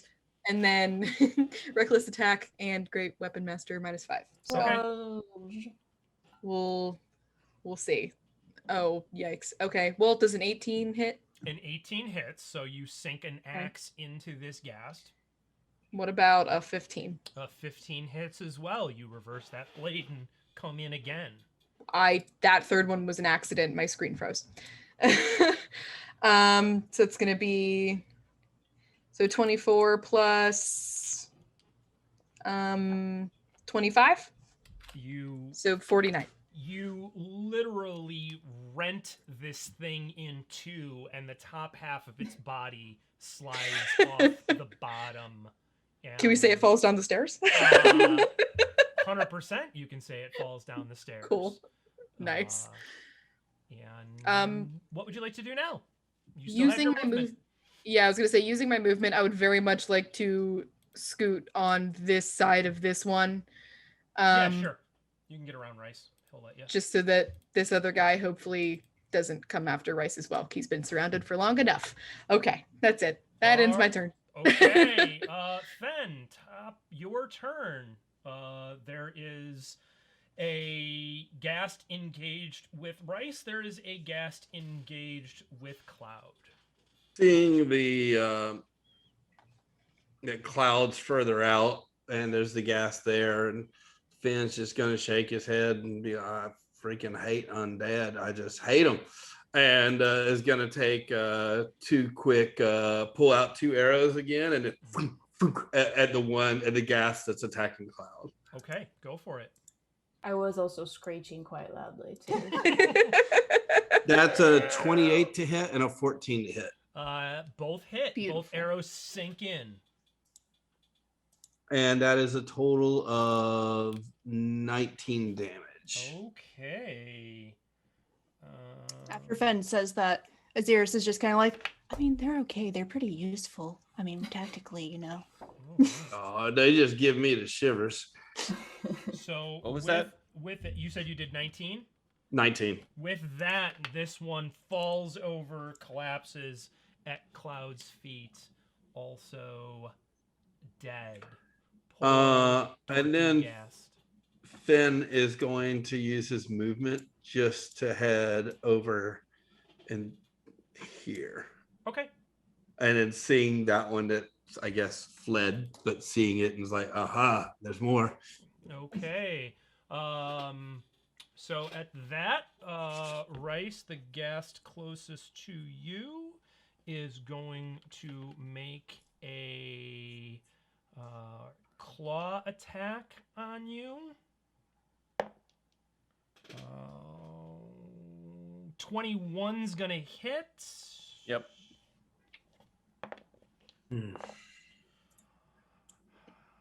13 points of slashing damage, and I need a con save. Okay. Disadvantage or no? Yeah. Okay. Because you're still poisoned from the stench. 4. Okay, you are now This isn't paralyzed golf. for 1 minute, so you Sick. cannot move or speak. You fail strength and dex Oh. saves. Attack rolls against you have advantage. That's super cool. And anybody that's within 5 feet of you that hits you, it's an auto crit. Nice. All right, that ends his turn. Cloud, you're up. There is now a dead ghast at your feet. All right, Cloud's gonna look back over their shoulder and be like, "Thanks, Fenn, you're great." And indicate or like call out that there's 2 that are in the back that are like turnt, and basically they're not coming closer. So Cloud's gonna peek around this corner because they're grumpy cat now. Sure. And see the other one over there, Yeah, so- and probably mess it up somehow. No, mess it up. Mess it Yeah, up. Mess it up. Cloud's gonna call back, "Don't die," but also I don't even have a diamond anyway. I'm gonna cast Guiding Bolt at 3rd level Go for at it. it, and that is, but it's at disadvantage, so it's a 12 to hit. Hold on a second. I think you are no longer poisoned because it clears at the start of your next turn, and you're no longer within 5 feet of it. Oh. It's a stench thing for the ghast. So Oh. the ghast is dead. It's the start of your turn.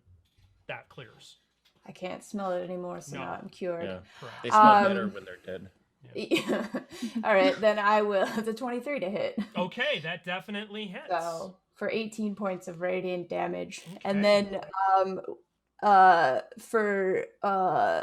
just have my spiritual weapon glide down the hallway and also try to whap at it because I'm real grumpy. Yeah, sure.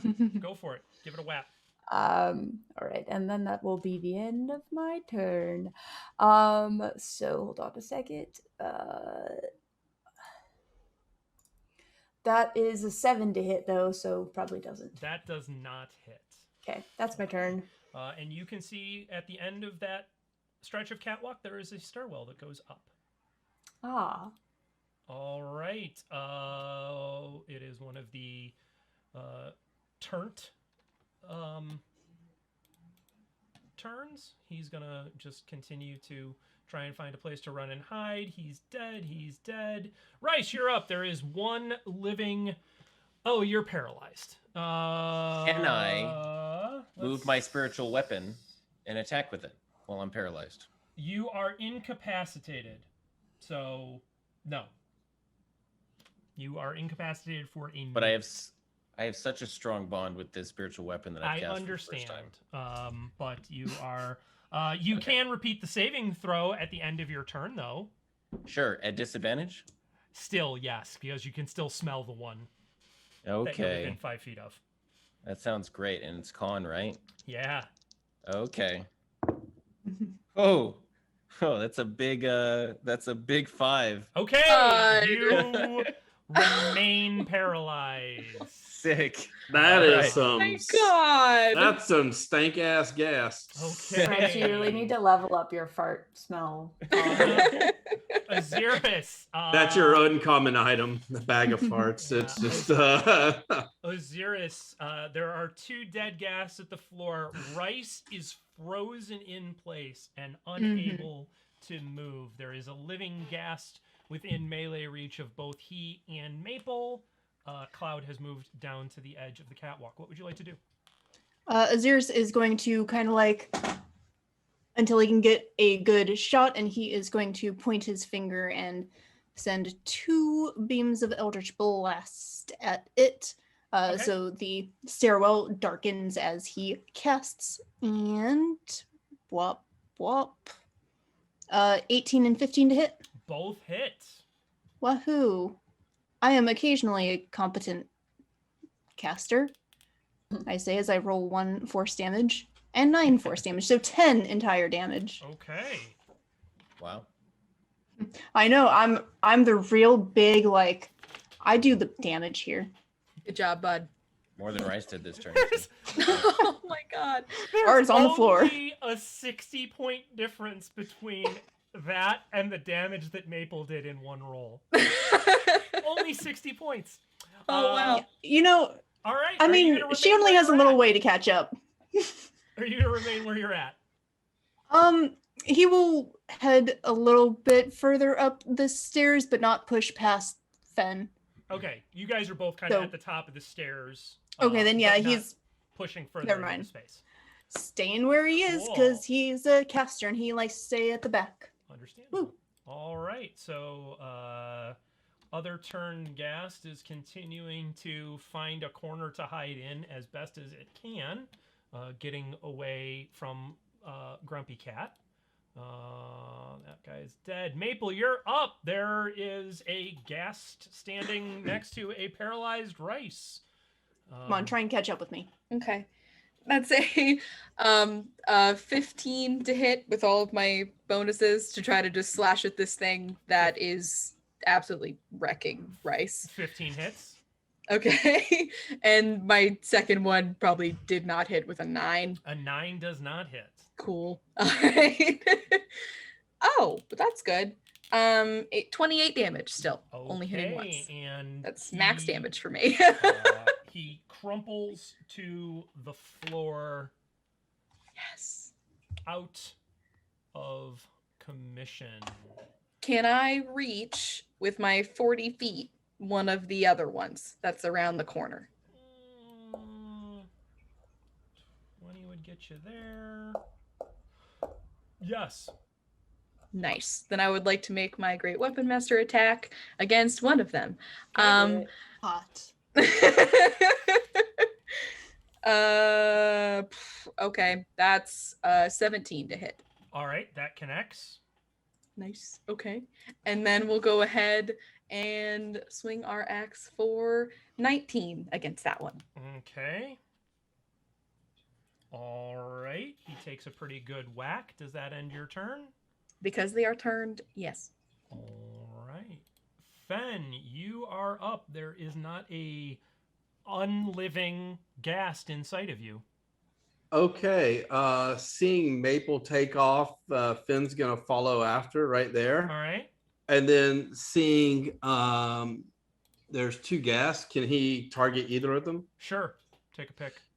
Okay. Well, then he's first going to target the one on directly in front. And then with his Hordebreaker action, he's going to later target the second one. Okay, so you're going to go for the one that is directly in front of Maple first? Yes. Go for it. So that's a 22 to hit. Okay, that connects. And that does 7 damage. Okay. And then attacking that one again. Mm-hmm. And that's a 22 to hit again. That hits. And that does 8 damage. Okay. And then with his Hordebreaker, he's going to aim for the other one. Go for it. And that is an 11 to hit. That one misses, going wide. So he just pulled it out and he was just like, fatunk, fatunk. Oh, yeah, I got this. And it's like, ka-tink. Oh. Cockiness. All right. And that will end Finn's turn. All right. Top of the round. Cloud, you are up. What would you like to do? All right. Just checking to see and noticing my party coming up. Cloud's gonna head down the pathway towards the area they can't see. Sure. So, yeah, and both of those are up. They Okay. are. Traveling with the spiritual weapon, Yep. Cloud's going to bop the one next to Maple and be like, "These things are so annoying. I hate them so much." Give it a good boop, bud. Just that's a 16 to hit. 16 hits. All right, it gets 5 points of feather damage. So as that feather connects, this thing just crumples to the ground with a Light as a feather. Hilarious. seemingly odd level of energy for the dainty little feather that touches. I'm just picturing it just tickling it. Yeah. It just starts Yeah. laughing and falls. Yeah. Margers into the ground. Also, Go ahead. with my action, I forgot that I guiding bolted one of them, and the next attack against it would have had advantage, but I totally forgot. I don't even know which ghast it was. I think I'm it's the going one you to- just killed. Probably. And Maple hit regardless. So Well, in that case, I'll cast a guiding bolt at first level. okay, go for it. And we'll see if it works. That is a 16 to hit. 16 hits, doing how For much damage? 17 points of radiant damage. And with the 17 hit points that it had All left, right. Excellent. it crumples under the weight of that divine energy that connected with it. So, Let's go check on Rhys. you now begin to hear Uh-oh. on the 3rd floor the sound of movement. Oh, And dear. that's where we're going to end for tonight. So, Oh boy. It gets worse. Oh, gosh. Thank you all for joining us. Sarah's Bears, thank you for jumping in. Mama Bear, we appreciate you being here. And all of you, we appreciate all of you for being here. So, we will see what happens next week as our party continues to try and deal with this fiend-infested keep. So, all right. Thank you all. We will see you all next week. Remember, you can join us on Monday at 9 p.m. Eastern, 6 Pacific for Keeps and Conversations with Jake's video froze. the and it's extra lovely hilarious. Mirage. No, he blinked. It's Oh, damn it. Holding it. yeah. You fooled He me. was just doing That the was really good, paralyzed though. thing. Yeah. He was just doing the paralyzed thing. Oh, He's completely method acting. Yeah. Amazing. That's what he does. He's gone all Daniel Day-Lewis on us. Yes. So, all right. Thank you all. We love you very much. We'll see you next week. Have a great weekend. Cheers.